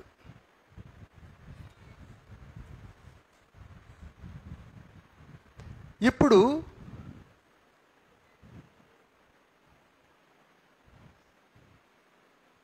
సగం ప్రాంతం అంతా అరబ్బులకి వెళ్ళిపోయింది కదండి. అరబ్బులకి వెళ్ళిపోయింది కదా సగం ప్రాంతం అంతా. వెళ్ళిపోతే ఈ మిగిలిన ప్రాంతంలో మనం గుడి కట్టుకోవచ్చు కదా. అర్థమైంది కదా మీకు? పై పార్ట్ ఏమో అరబ్బుల ప్రాంతంలోకి వెళ్ళిపోయింది, మిగిలిన ప్రాంతం ఏమో యెరూషలేములో సగం భాగం ఉంది. అక్కడ గుడి కట్టుకోవచ్చు. ఎందుకు కట్టుకోవటం లేదనుకుంటున్నారు? ఈ ఊట వారి అండర్లో ఉంది కనుక ఆ ఊట లేని పరిశుద్ధాలయం మాకు అక్కర్లేదంటున్నారు వీళ్ళు. అర్థమైంది కదండి? ఇప్పుడు ఆ ఊట కలిగిన స్థలము కూడా మాదే, అది మాకు ఇచ్చేస్తే మేము గుడి కట్టుకుంటామని యెరూషలేము గవర్నమెంట్ అడుగుతుంది. ఎంతమందికి అర్థమైంది? కనుక కట్టడం లేదు, ఆ ఊట కావాలి. అది న్యాచురల్ ఫౌంటైన్ అని పిలువబడుతుంది. కనుక దానికి ధార గుమ్మము అని. ఇక్కడ చిన్న హౌజెస్, వాటర్ హౌజెస్ కట్టి ఇక్కడ నుంచి వాటర్ని బయటికి డ్రింకింగ్ వాటర్కి డైవర్ట్ చేస్తున్నారు. అందుకే అక్కడ నీటి గుమ్మము ఏర్పాటు చేశారు. త్రాగునీటి కొరకు చేసినటువంటి ఏర్పాటు నీటి గుమ్మము ద్వారా. ఆ తర్వాత 8వది గుర్రముల గుమ్మము, అనగా హార్స్ గేట్ అంటారు. హార్స్ గేట్ మీకు గుర్తుండే ఉంటుంది. ఈ హార్స్ గేట్ దగ్గరనే అతల్య అనే రాణిని చంపారు. అతల్య ఒక మూర్ఖపు రాణి ఉంది, యజబెలి కుమార్తె. ఆవిడ రాకుమారులందరినీ చంపి ఆమె రాణిగా ప్రకటించుకొని రాజ్యం ఏలుతుంది. ఆవిడ్ని యెహోషబ, యెహోయాదా అనే వాళ్ళు ఇక్కడనే చంపి పారేస్తారు ఈ ప్రాంతంలో. ఒకసారి చదువుతారా? 2వ దినవృత్తాంతముల గ్రంథము 23వ అధ్యాయం 15వ వచనము. 2వ దినవృత్తాంతముల గ్రంథము 23వ అధ్యాయం 15వ వచనము.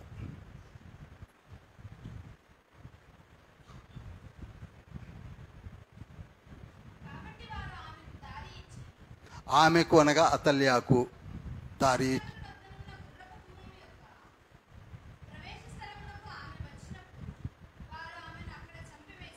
చాలండి, ఇక్కడికి వచ్చేసరికి ఆమెని చంపేశారు. ఎవరు ఆవిడ?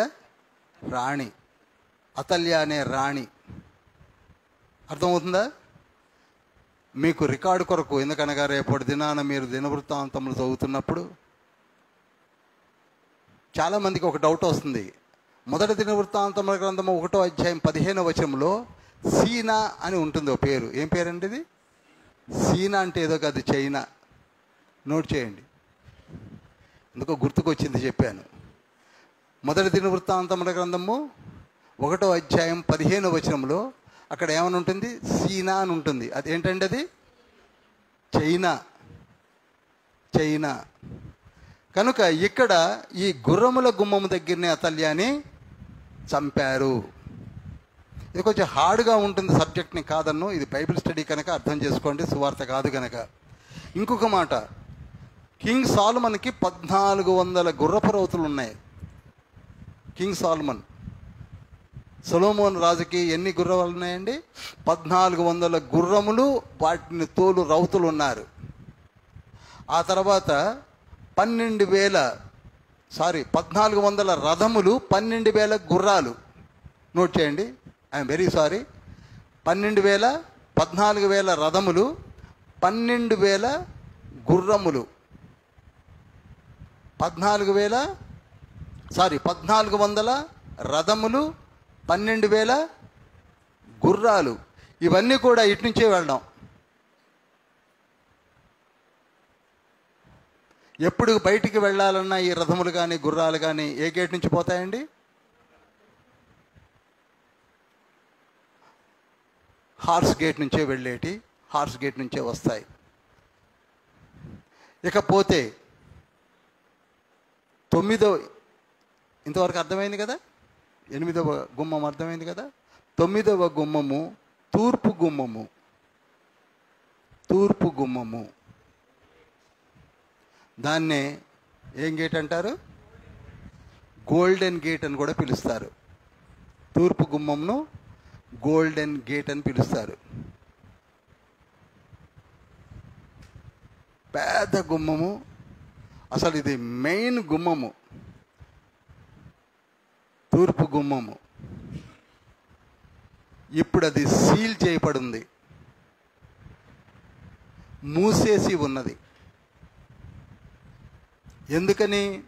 దానికి ప్రవచనం ఉన్నది. చెప్పండి, తూర్పు గుమ్మాన్ని ఏమంటారు? గోల్డెన్ గేట్ అంటారు. అది ఏమై ఉన్నది? మూసివేసి ఉంది. ఎందుకని అనగా యెహెజ్కేలు గ్రంథము 44వ అధ్యాయము 1, 2, 3 వచనాలు చదివినప్పుడు అక్కడ ఒక ప్రవచనము తండ్రి చెప్పాడు యెహెజ్కేలుతో. ఏమని? నేను తూర్పు గుమ్మము గుండా వచ్చితిని కనుక ఆ గుమ్మము గుండా మరెవరినూ రాకుండగా అది మూయబడి ఉండును. అందుకే 1967 వార్లో 1967 అరబ్బులకు యెరూషలేము వాసులకు యుద్ధం జరిగినప్పుడు రాలేకపోయారు. ఇది అసలు మెయిన్. ఇదంతా కష్టం అండి. ఎంత లోయలతో ఉంటుంది, ఇదంతా ప్రాంతం ఉంటుంది, ఇటు నుంచే రావాలి. రాలేకపోయారు. అది సీల్ అయి ఉన్నది, మూసేసి ఉన్నది. ఇప్పుడు మీరు యెరూషలేముకి వెళ్ళి ఈ గోల్డెన్ గేట్ ఎదురుగా నిలబడితే ఆశ్చర్యపోతారండి. మన సిఎస్ఐ చర్చి వెనక వైపున్న సమాధులు ఎలా ఉన్నాయో దీని ఎదురుగా అన్ని సమాధులే ఉన్నాయి. అన్ని సమాధులే. ఏ విధంగా ఫోటో ఉందా? లేదు. మీకు చూపిస్తాను నా దగ్గర ఉన్న ఫోటోని ఏమైనా ఉంటే ఒకవేళ.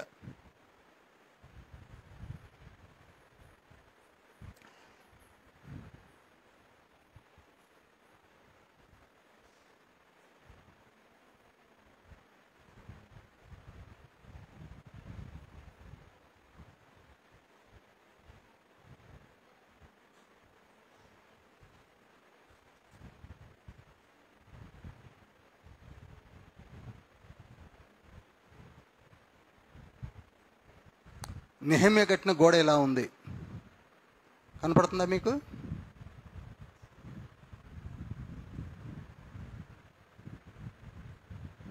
కనపడుతుందండి మీకు దూరంకి?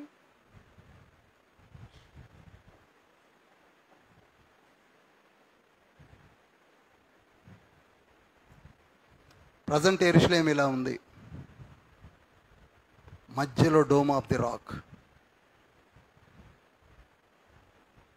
గేట్ ఇలా ఉంటుంది.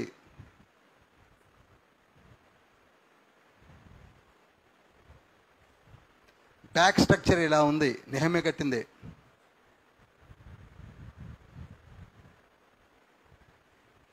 చూడండి ఎంత ఎత్తుందో, మనుషులు ఎలా తిరుగుతున్నారో. షీప్ గేట్, హార్స్ గేట్ ఇలా ఉంటుంది. గోడ చూడండి ఎలా వాడారు, మెటీరియల్ అంత స్ట్రాంగ్గా ఉంటుంది. ఇదిగో ఇది ఈస్ట్ గేట్. మూత వేయబడి ఎదురుగా సమాధులు వచ్చేసాయి. ఎగ్జాక్ట్లీ ఉంది కదా, అది ఇవో ఇది. ఈ గేట్, ఇది గేట్ అనుకోండి, ఇవన్నీ సమాధులే ఉంటాయి. ఇక అడుగు పెట్టలేము, అడుగు తీయలేము. అసలు ఎవరు అక్కడికి రాలేరండి. అసలు అంత ఇంపార్టెంట్ అయిన గేట్ నిండా ఏమున్నాయి? సమాధులు ఉండిపోయాయి. ఇంకో విషయం మీకు చెప్తాను, ఇది కొంచెం జాగ్రత్తగా మీరు మనసులో ముద్రించుకోండి. దీని ఎదురుగా ఇప్పుడు ఈ తూర్పు గేట్ ఎదురుగా అన్నీ ఏమున్నాయన్నాను? సమాధులు. సమాధులు దాటిన తర్వాత కిద్రోను వాగు. కిద్రోను వాగు మీద చిన్న చిన్న కల్వర్ట్స్ లాగా కట్టుకున్నారు, చిన్న చిన్న బ్రిడ్జిలాగా కట్టుకున్నారు. ఈ కిద్రోను వాగు దాటిన వెంటనే ఇక్కడ ఒక పెద్ద నేషనల్ హైవే ఉంది. నేషనల్ హైవే పైకి వెళ్తుంది. ఈ నేషనల్ హైవే దాటాక ఒలీవల వనమనబడే గెత్సెమనే తోట ఉంది. అర్థమవుతుందండి?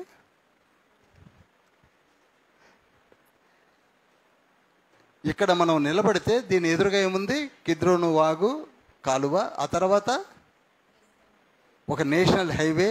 అది దాటిన వెంటనే అసలు మన ఏరియల్ సర్వే ఈనాడు లేదు కానీ మీకు చూపించేవాడిని. దాని ఎదురుగానే ఒలీవల వనము, గెత్సెమనే తోట. యేసయ్య అక్కడనే ప్రార్థన చేసేవాడు. లూకాసు వార్త మనకి 22వ అధ్యాయం 39 నుంచి 44 వచనాల వరకు కూడా చెమట రక్తముగా మార్చినంతగా ప్రార్థన చేసింది. ఎక్కడ అనుకుంటున్నారు?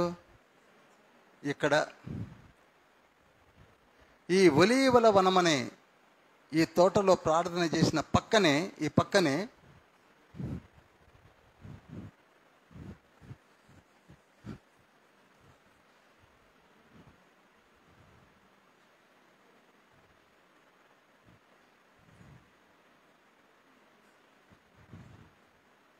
ఒలీవల కొండ. యేసయ్య ఈ కొండెక్కేవాడు. దావీదును అబ్షలోము తరుముతున్నప్పుడు చెప్పులు లేకుండా ఈ తూర్పు గుమ్మంలో నుంచి పడి ఈ కిద్రోను వాగు దాటి ఆ ఒలీవల వనములో గుండా ఈ కొండ ఎక్కి ప్రార్థన చేశాడు. మనకి సమూయేలు గ్రంథంలో స్పష్టంగా ఉంటుంది.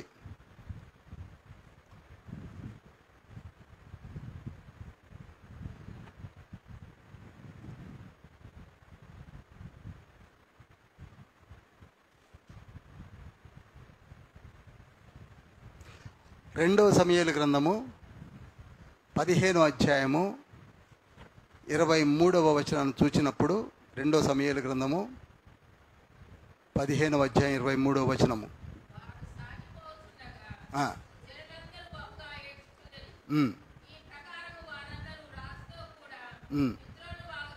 చూసారా, కిద్రోను వాగు దాటి చదవండి. ఇక 30వ వచనం చదవండి.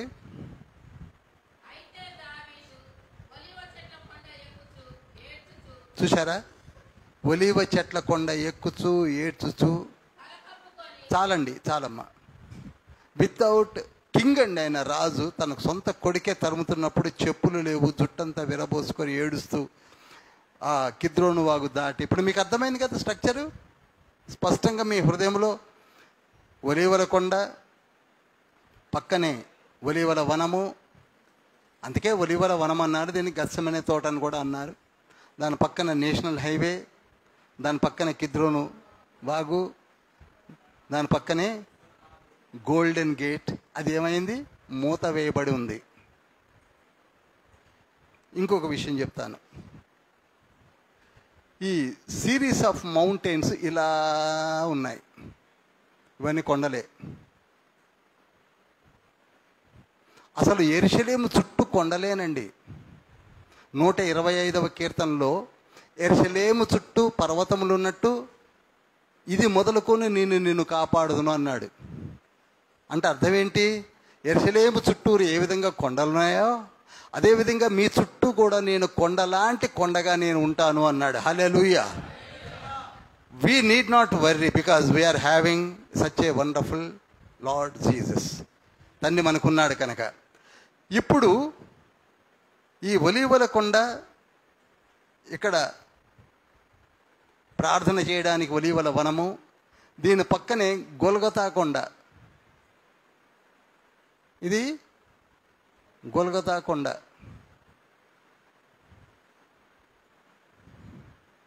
యేసయ్యని తీసుకొచ్చి సిలువ వేసింది ఎక్కడ అనుకుంటున్నారు? గొల్గొతా. నిజానికి యేసయ్యను సిలువ ఎక్కడేయాలి చెప్పండి? ఎక్కడేయాలి? పరిశుద్ధాలయంలో వేయాలి. అర్థమవుతుందా? బలిపీఠం దగ్గర వేయాలి. అవునా? లేవి కాండము ప్రకారంగా బలులన్నీ కూడా ఎన్ని బలులు? 5 బలులు ఉన్నాయి. 5 బలులు ఎక్కడేయాలి? ఇక్కడ వేయాలి. ఇక్కడ ఉంది బలిపీఠం, ఇక్కడ ఉంటుంది బలిపీఠం. యేసయ్యని ఇక్కడ వేయాలి. దహన బలి, సమాధాన బలి, పాప పరిహారార్థ బలి, అపరాధ పరిహారార్థ బలి, ప్రాయశ్చిత్త బలి అన్నీ కూడా ఇక్కడనేగా. కానీ యేసయ్యని ఎక్కడ వేశారు? గొల్గొతాలో. మరి ధర్మశాస్త్రం ఎలా నెరవేర్చబడినట్లు? ఒక నిమిషం ఆలోచించండి. ఇది మర్మమే. హెబ్రీ పత్రిక 13వ అధ్యాయము 10వ వచనములో ఆయన ఎక్కడండి? పాళెము వెలుపల మన కొరకై చనిపోయాడు. ఎక్కడ? పాళెము వెలుపల చనిపోయాడు. పాళెము వెలుపల చనిపోయాడు. ఇదేమిటి? దీన్ని తెలుసుకోవాలంటే 5 బలులు కాక ఇంకేవో బలులు ఉన్నాయి. హల్లెలూయా. 5 బలులు కాక ఇంకొక 2 బలులు ఉన్నాయి. అదేమిటనగా ఈజిప్టులో జరిగించిన పస్కా బలి, ఇంకొకటి రెడ్ హీఫర్, ఎర్రని పెయ్య బలి. అదే మీకు చెప్పాలని నేను ఎప్పటి నుంచో కోరుకుంటున్నాను. ఆ బలికి ఈ గొల్గొతా యొక్క ప్రభు శిలువకు సంబంధం ఉన్నది. దీన్ని ఎవరు, ఈ సబ్జెక్ట్ని ఎవ్వరు ముట్టుకోలేదు, ముట్టుకోరు కూడా. ఎందుకు why red heifer is more required? ఎర్రని పెయ్య అంటున్నారు ఎందుకు సంఖ్యాకాండము ప్రకారంగా అంటే ఆ ఎర్రని పెయ్యకి చాలా మర్మం ఉన్నది. కనుక ఇప్పుడు మీకు అర్థమైంది కదా. ఈ గొల్గొతా చూడండి, యాక్చువల్గా ఈ గొల్గొతా పైన తండ్రి చనిపోయాడు, ఇది ఉత్తర దిక్కునే చనిపోయాడు. ఇటు చనిపోలేదు. ఇంతకీ పరిశుద్ధాలయం కట్టబడింది ఎక్కడ? మోరియా. నేను మొట్టమొదటి చెప్పాను ఎక్కడ? మోరియా కొండపైన. మోరియా కొండపైన అబ్రహాము ఫౌండేషన్ వేసినటువంటి స్థలములో ఎవరు కట్టారు? 2వ దినవృత్తాంతముల గ్రంథము 3వ అధ్యాయం 1వ వచనం ప్రకారంగా సొలొమోను కట్టాడు, కింగ్ సాల్మన్. ఈ ఆలయాన్ని ఏం చేశారు? ఇప్పుడు కూలగొట్టేశాడు. ఎవరు? నెబుకద్నెజర్. ఎప్పుడు? 607లో. మళ్ళీ దాన్ని ఎప్పుడు కట్టారు? 537లో. ఎన్ని సంవత్సరాలు? 21 సంవత్సరాలు. సొలొమోను కట్టింది ఎన్ని సంవత్సరాలు? 7.5 సంవత్సరాలు. వీళ్ళు 21 సంవత్సరం. తర్వాత టైటస్ అనే రాజు వచ్చి 79లో మళ్ళా పడగొట్టేశాడు. ఏది? దేవాలయాన్ని. ఎవరు కట్టింది? 4 వ్యక్తులు కలిసి కట్టారు, చూశారు, దాన్ని కూలగొట్టేశారు. ఇప్పుడు దేవాలయం ఉందా? బళ్ళు ఉన్నాయా? గొర్రెల గుర్మం ఏమైంది? ఖాళీగా ఉంది. ఎందుకని? బలులే లేవు. ఎంతసేపు ఏదైనా పట్టుకెళ్దామంటేనేమో దేవాలయం లేదని దాన్ని చూస్తున్నారు, ఏడుస్తున్నారు.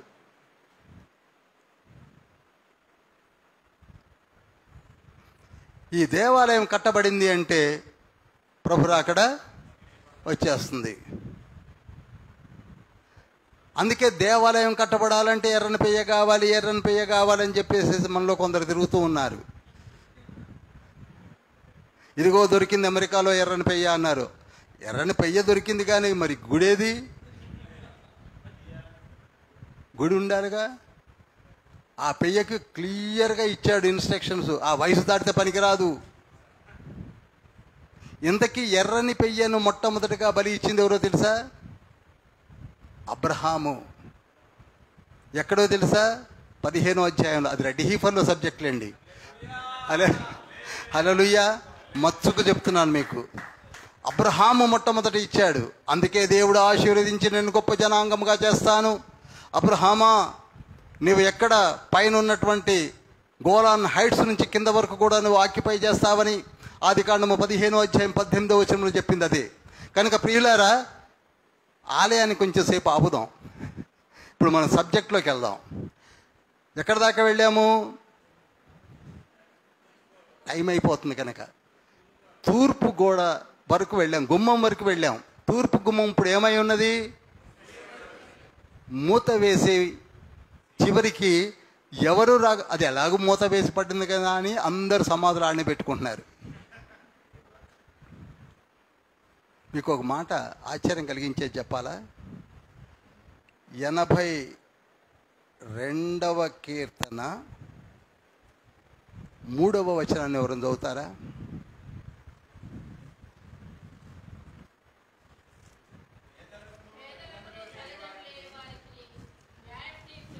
సారీ, 84వ కీర్తన 3వ వచనం. 84:3. నీ బలిపీఠము నొద్దని పిచ్చుకలకు నివాస స్థలము దొరికెను. ఇప్పుడు పిచ్చుకలు ఎక్కడ కట్టుకుంటున్నాయండి గూళ్ళు?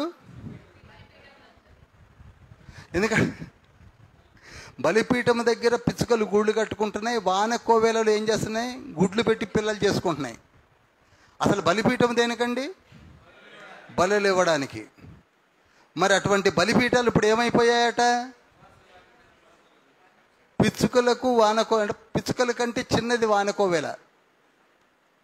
స్పారోస్ అంటారు. తోక పొడుగ్గా ఉంటుంది, పిచ్చుక కంటే చిన్నగా ఉంటుంది. అవి ఏం చేస్తున్నాయి ఇప్పుడు అంటే బలిపీఠాలు ఏమైపోయాయి? ఎందుకు పనికి రాకుండా పోయాయి? యేసయ్య రక్తముతో. హల్లెలూయా. బలిపీఠము కేవలము పిచ్చుకలకు గూళ్ళకి అయిపోయింది. అలానే ఈ తూర్పు గుమ్మము కేవలము ఎవరు వాడడం లేదు కనుక ఎదురుగా అన్ని సమాధులు కట్టేసుకున్నారు.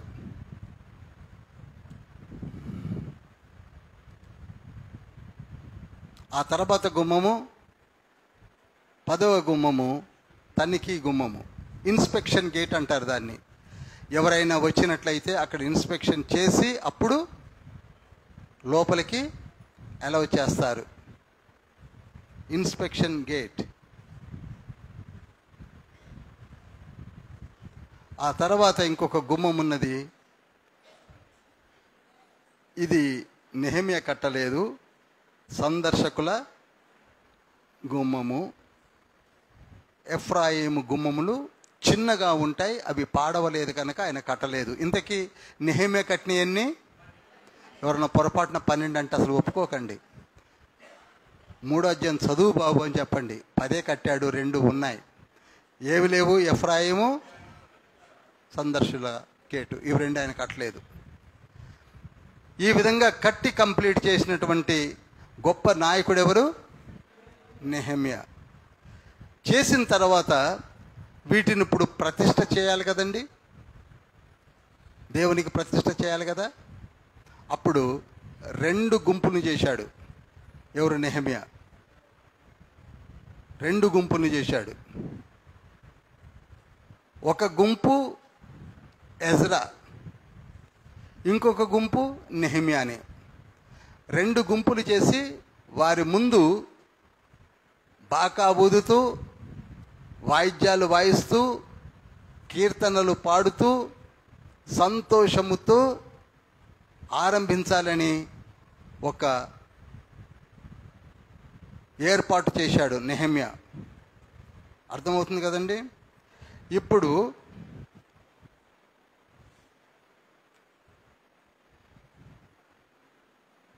ఈ లోయ గుమ్మము నుంచి ఒక గుంపు బయలుదేరింది. ఎక్కడి నుంచి అండి? లోయ గుమ్మము నుంచి బయలుదేరింది. ఒక గుంపు లోయ గుమ్మం నుంచి బయలుదేరింది. దీన్ని లీడ్ చేసింది ఎజ్రా.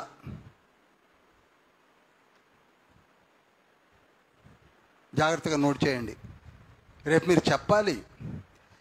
ఇక్కడ నుంచి అనగా 4వ గుమ్మం నుంచి ఎజ్రా బయలుదేరాడు. బయలుదేరి పెంట గుమ్మము, ధార గుమ్మము, నీటి గుమ్మము, హార్స్ గేట్, తూర్పు గుమ్మం నుంచి తనిఖీ గుమ్మం దాకా వచ్చాడు.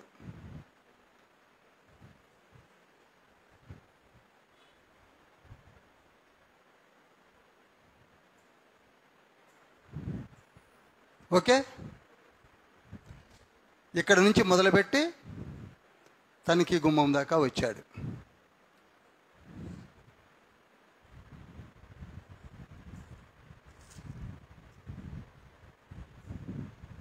ఇక పాత గుమ్మం నుంచి ఇక్కడ నుంచి నెహెమ్యా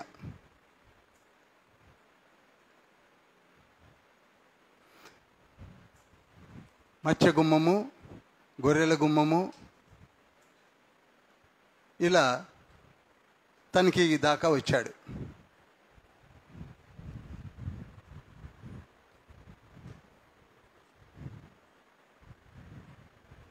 రెండు గుంపులుగా వచ్చారు.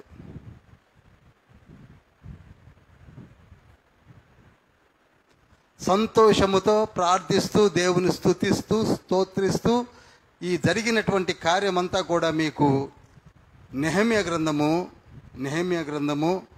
12వ అధ్యాయము 27 నుంచి మీరు చదివినట్లయితే, 27 నుంచి 40 వరకు మీరు చదివినట్లయితే తర్వాత మీకు ఇప్పుడు నేను చెప్పిందంతా కూడా క్లియర్గా అర్థమవుతుంది. హల్లెలూయా, హల్లెలూయా. అర్థమైంది అనుకుంటున్నాను. కనుక ప్రియులారా, ఇప్పుడు 8, 9 అధ్యాయాలు చెప్తున్నాను. మనకి 15 మినిట్స్ టైం ఉంది, త్వరగా చెప్పేస్తాను. వెనక్కి ముందుకి వెనక్కి మీకు అర్థమవ్వడానికే వెళ్ళాను నేను. 8వ అధ్యాయంలోనికి వచ్చేసరికి 7వ నెల వచ్చింది. ఏ నెల వచ్చిందండి? 7వ నెల అంటే ఎవరైనా చెప్పగలరా? తిస్రీ అంటారు. 7వ నెలని ఏమంటారు? ఇంకొక పేరుంది, అదేమిటి? ఏతానీము. Very good. తిస్రీ ఏతానీము నెలలోనికి వచ్చేసరికి 7వ నెలలో ఒక ఇంపార్టెన్స్ ఉంది. 7వ నెలలో ఒక ఇంపార్టెన్స్ ఉంది. అదేమిటనగా 7వ నెలలో 3 పండగలు జరుగుతాయి. ఎన్ని పండగలండి? 3 పండగలు. 7వ నెలలో 1వ తారీఖున శృంగధ్వనుల పండుగ. 7వ నెల 1వ తారీఖున నోట్ చేసేవాళ్ళు నోట్ చేసుకోండి. ఆ తర్వాత 10వ తారీఖున చెప్పండి, ప్రాయచిత్తార్థ పండుగ, అనగా మారు మనసు సంబంధమైన పండుగ. శృంగధ్వనుల పండుగ అనగా సువార్త ప్రకటించే పండుగ, బోర్ల పండుగ అంటాం. 10వ తారీఖున ప్రాయచిత్తార్థ పండుగ. 15వ తారీఖున పర్ణశాలుల పండగ.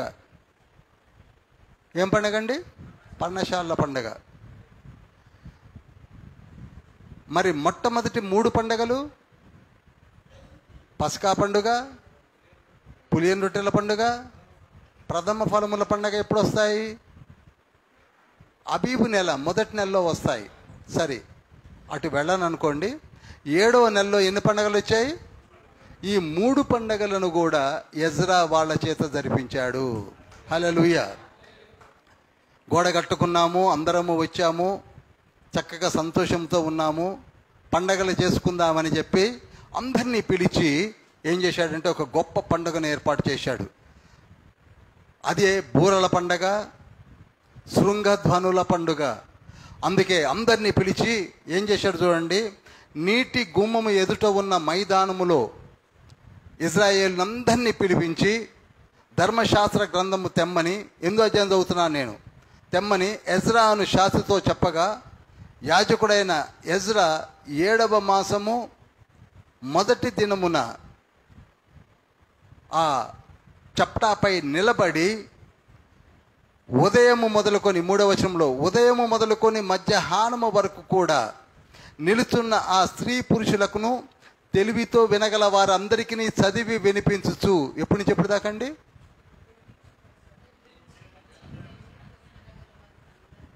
ఉదయం నుంచి మధ్యాహ్నం దాకా. అసలు ఈ రోజులలో ఆదివారం అయ్యగారు గంట సమయం ఇస్తే 45 నిమిషాలకి స్లిప్పులు వస్తాయి. మీరు వచ్చేసారి పిలువబడాలంటే క్లుప్తంగా చెప్పండి అని. క్లుప్తంగా అంటే అరగంట మించి మేము వెళ్ళలేం. మీకు తెలుసో తెలియదో, కొన్ని చర్చెస్లో 20 నిమిషాలే. అది వాళ్ళు ఒక రూలింగ్ పెట్టుకున్నారు, 20 మినిట్స్ మించి వాక్యం లేదు. కొన్ని చర్చెస్లో 40. మీకు తెలుసు, నేను చెప్పడం బాగోదని, రికార్డ్ అవుతుంది కనుక 40 నిమిషాలు ఎక్కువ. దానికే గుర్రు పెట్టి నిద్రపోతుంటారు. మొర్ర పెట్టడానికి వస్తారో గుర్రు పెట్టడానికి వస్తారో తెలియదు, కానీ ఎదురుగా బైబిల్ పదీసి ఇలా పడిపోయేవాళ్ళు ఉన్నారు. కళ్ళు మూసుకొని నిద్రపోతుంటారు. అబ్బో చెప్పలేను, ఆర్టీసీ బస్ ఎక్కినట్లే. మరి ప్రసంగం ఎలా నిద్రపుస్తుందో నాకు తెలియదు, హ్యాపీగా నిద్రపోతుంటారు. కానీ ఇక్కడ ఎజ్రా ఉదయం మొదలుకొని మధ్యాహ్నము వరకు కూడా స్త్రీ పురుషులకు తెలివితో వినగల వారందరికీ చదివి వినిపించుతూ వచ్చెను. ఆ జనులందరూ ధర్మశాస్త్ర గ్రంథమును శ్రద్ధతో వినిరి.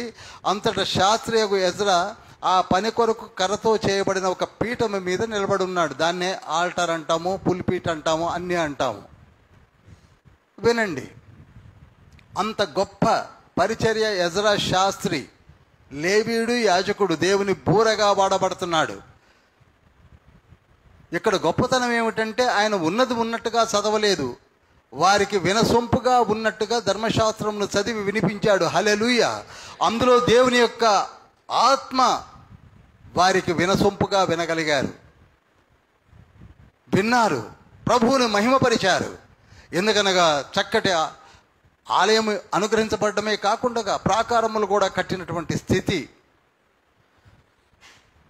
ఆ తర్వాత చూడండి 5వ వచనము.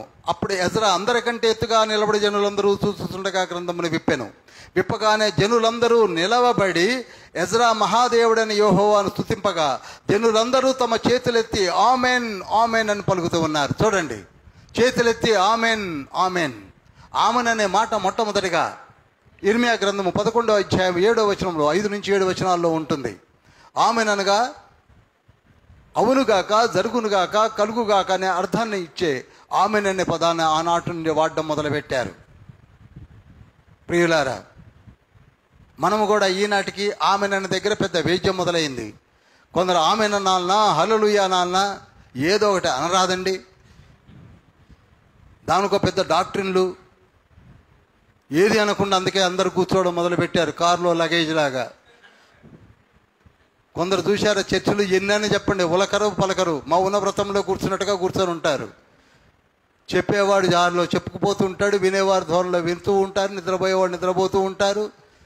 ఇక్కడ చూడండి, ఆ రోజులలోనే ఆమెన్ ఆమెన్ అంటూ కేరింతలు కొడుతూ వాక్యాన్ని వింటూ సంతోషంతో ఆస్వాదిస్తూ, ఎప్పుడైనా వాక్యాన్ని సంతోషంగా ఆస్వాదించాలి. యాష్బెస్టాస్ సీట్స్ లాగా, ఫైర్ ప్రూఫ్ రేకుల్లాగా ఉండకూడదు. నవ్వండి, సంతోషించండి, వాక్యాన్ని వినండి, ఆనందించండి, కేరింతలు కొట్టండి. కొన్నిసార్లు అయితే చప్పట్లు కొడుతూ లేచి నిలబడిపోతారు, తండ్రిని మహిమపరుస్తూ ఉంటారు. అదే చేస్తున్నారు ఇక్కడ. నేలకు ముఖములు వంచుకుని యెహోవాకు నమస్కరించిరి. తర్వాత 8వ వచనం చదువుతున్నాను, తర్వాత మీరు చదవండి మొత్తం. ఇటువలనే వారు దేవుని గ్రంథమును స్పష్టంగా చదివి వినిపించి జనులు బాగుగా గ్రహించినట్లు దానికి అర్థము చెప్పిరి. ఇదే సంగతి, సేమ్ థింగ్. అర్థం కూడా చెప్తున్నారు. ధర్మశాస్త్రం అంటే కేవలం కట్టడలు విధులు కాదు నాయన, మీరు నేర్చుకోండి, అందులో చాలా ఉన్నాయని. అధికారి అయిన నెహమ్యాయు, యాజకుడు శాస్త్రియగు ఎజ్రాయు జనులకు బోధించుతూ లేవీలకు, మీరు దుఃఖపడవద్దు, ఏడవవద్దు, ఈ దినము మీ దేవుడైన యెహోవాకు ప్రతిష్ఠిత దినమని జనులతో చెప్పెను. మరియు అతడు వారితో ఇట్లనను, పదండి, కొవ్విన మాంసంను భక్షిద్దాము, మధురమైన వాటిని పానం చేద్దాము, తమ కొరకు ఏమి సిద్ధపరిచామో వంతుల ప్రకారంగా పంచుకుందాము, తిందాము, సంతోషిద్దాము, పండగ అన్నాడు. హల్లెలూయా. Really wonderful. నిజమైన పండగ అంటే ఏడో నెలలో 3 పండగలు వాళ్ళు జరిగిస్తూ వచ్చారు. అనగా 15 రోజులు అక్కడనే ఉన్నారు వాళ్ళు, పర్ణశాల పండుగ వరకు కూడా. శృంగధనుల పండుగ దేనికి సాదృశ్యం అండి? Very good. ప్రాయశ్చిత్తార్థ పండుగ దేనికండి? Very good. పర్ణశాల పండుగ దేనికండి? 1000 ఏళ్ల పరిపాలన. అందరము కూడా నిశ్చింతగా హ్యాపీగా ఎన్నేళ్ళు ఉండబోతున్నాం చెప్పండి? 1000 ఏళ్ళు. ఎవరు ఉండబోతున్నారు? మనము. బ్రతికి ఉన్న మనము రెప్పపాటులో అక్షయమైన శరీరంతో తండ్రి దగ్గరికి వెడతాము. చనిపోయిన మన పితరులందరూ మహిమ శరీరాలతో వస్తారు. మనము చనిపోయిన, ఒకవేళ నేను చనిపోయిన 1000 ఏళ్ల పరిపాలనలో ఉంటాను, మీరు బ్రతికున్న మీరు ఉంటారు. మనం అందరం ఎక్కడ కలుసుకుంటామండి చెప్పండి?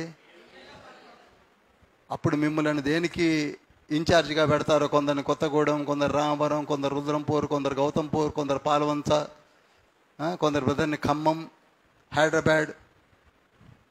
మనం తిరుగుతుంటాం కదండి. ఓ బ్రదర్, ఓ సిస్టర్,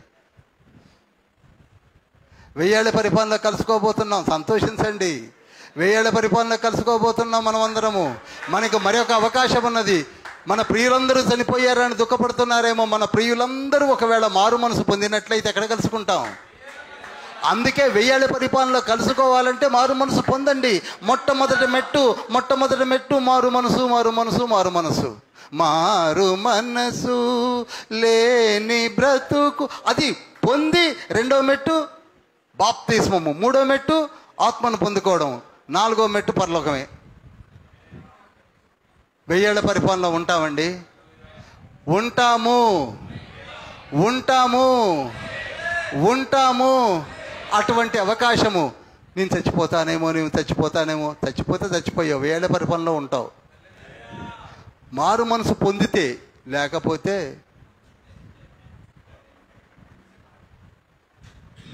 అన్నీ మాయ అనుకున్నోడు అన్నీ వదిలేసుకొని పోతాడు.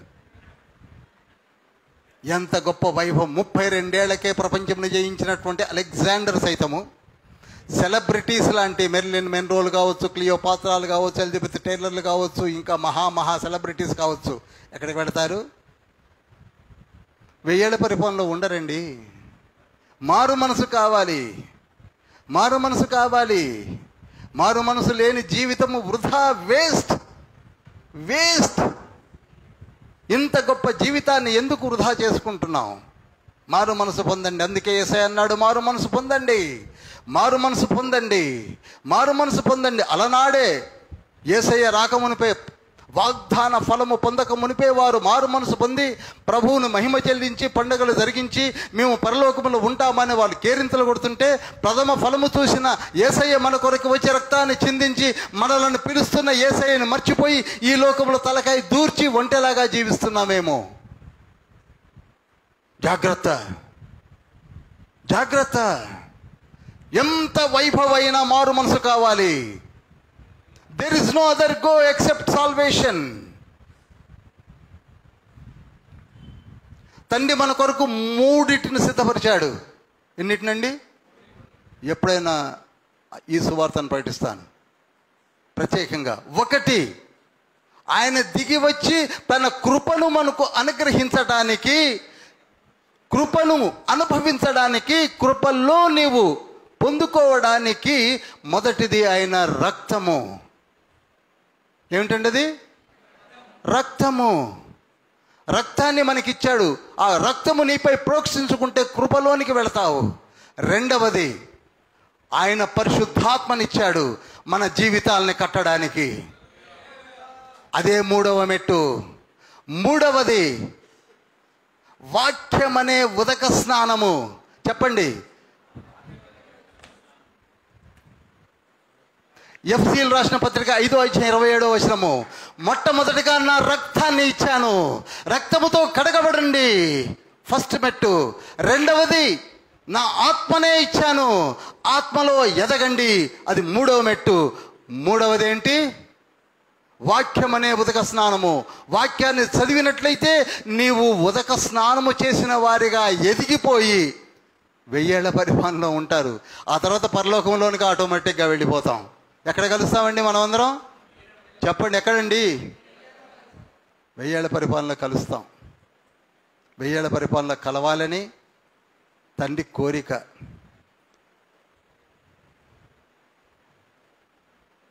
లేకపోతే నెహెమ్యా, ఎక్కడ నెహెమ్యా అండి? 1230 కిలోమీటర్లు నడిచి వచ్చి గోడలు ఎందుకు కట్టాడు అనుకుంటున్నారు?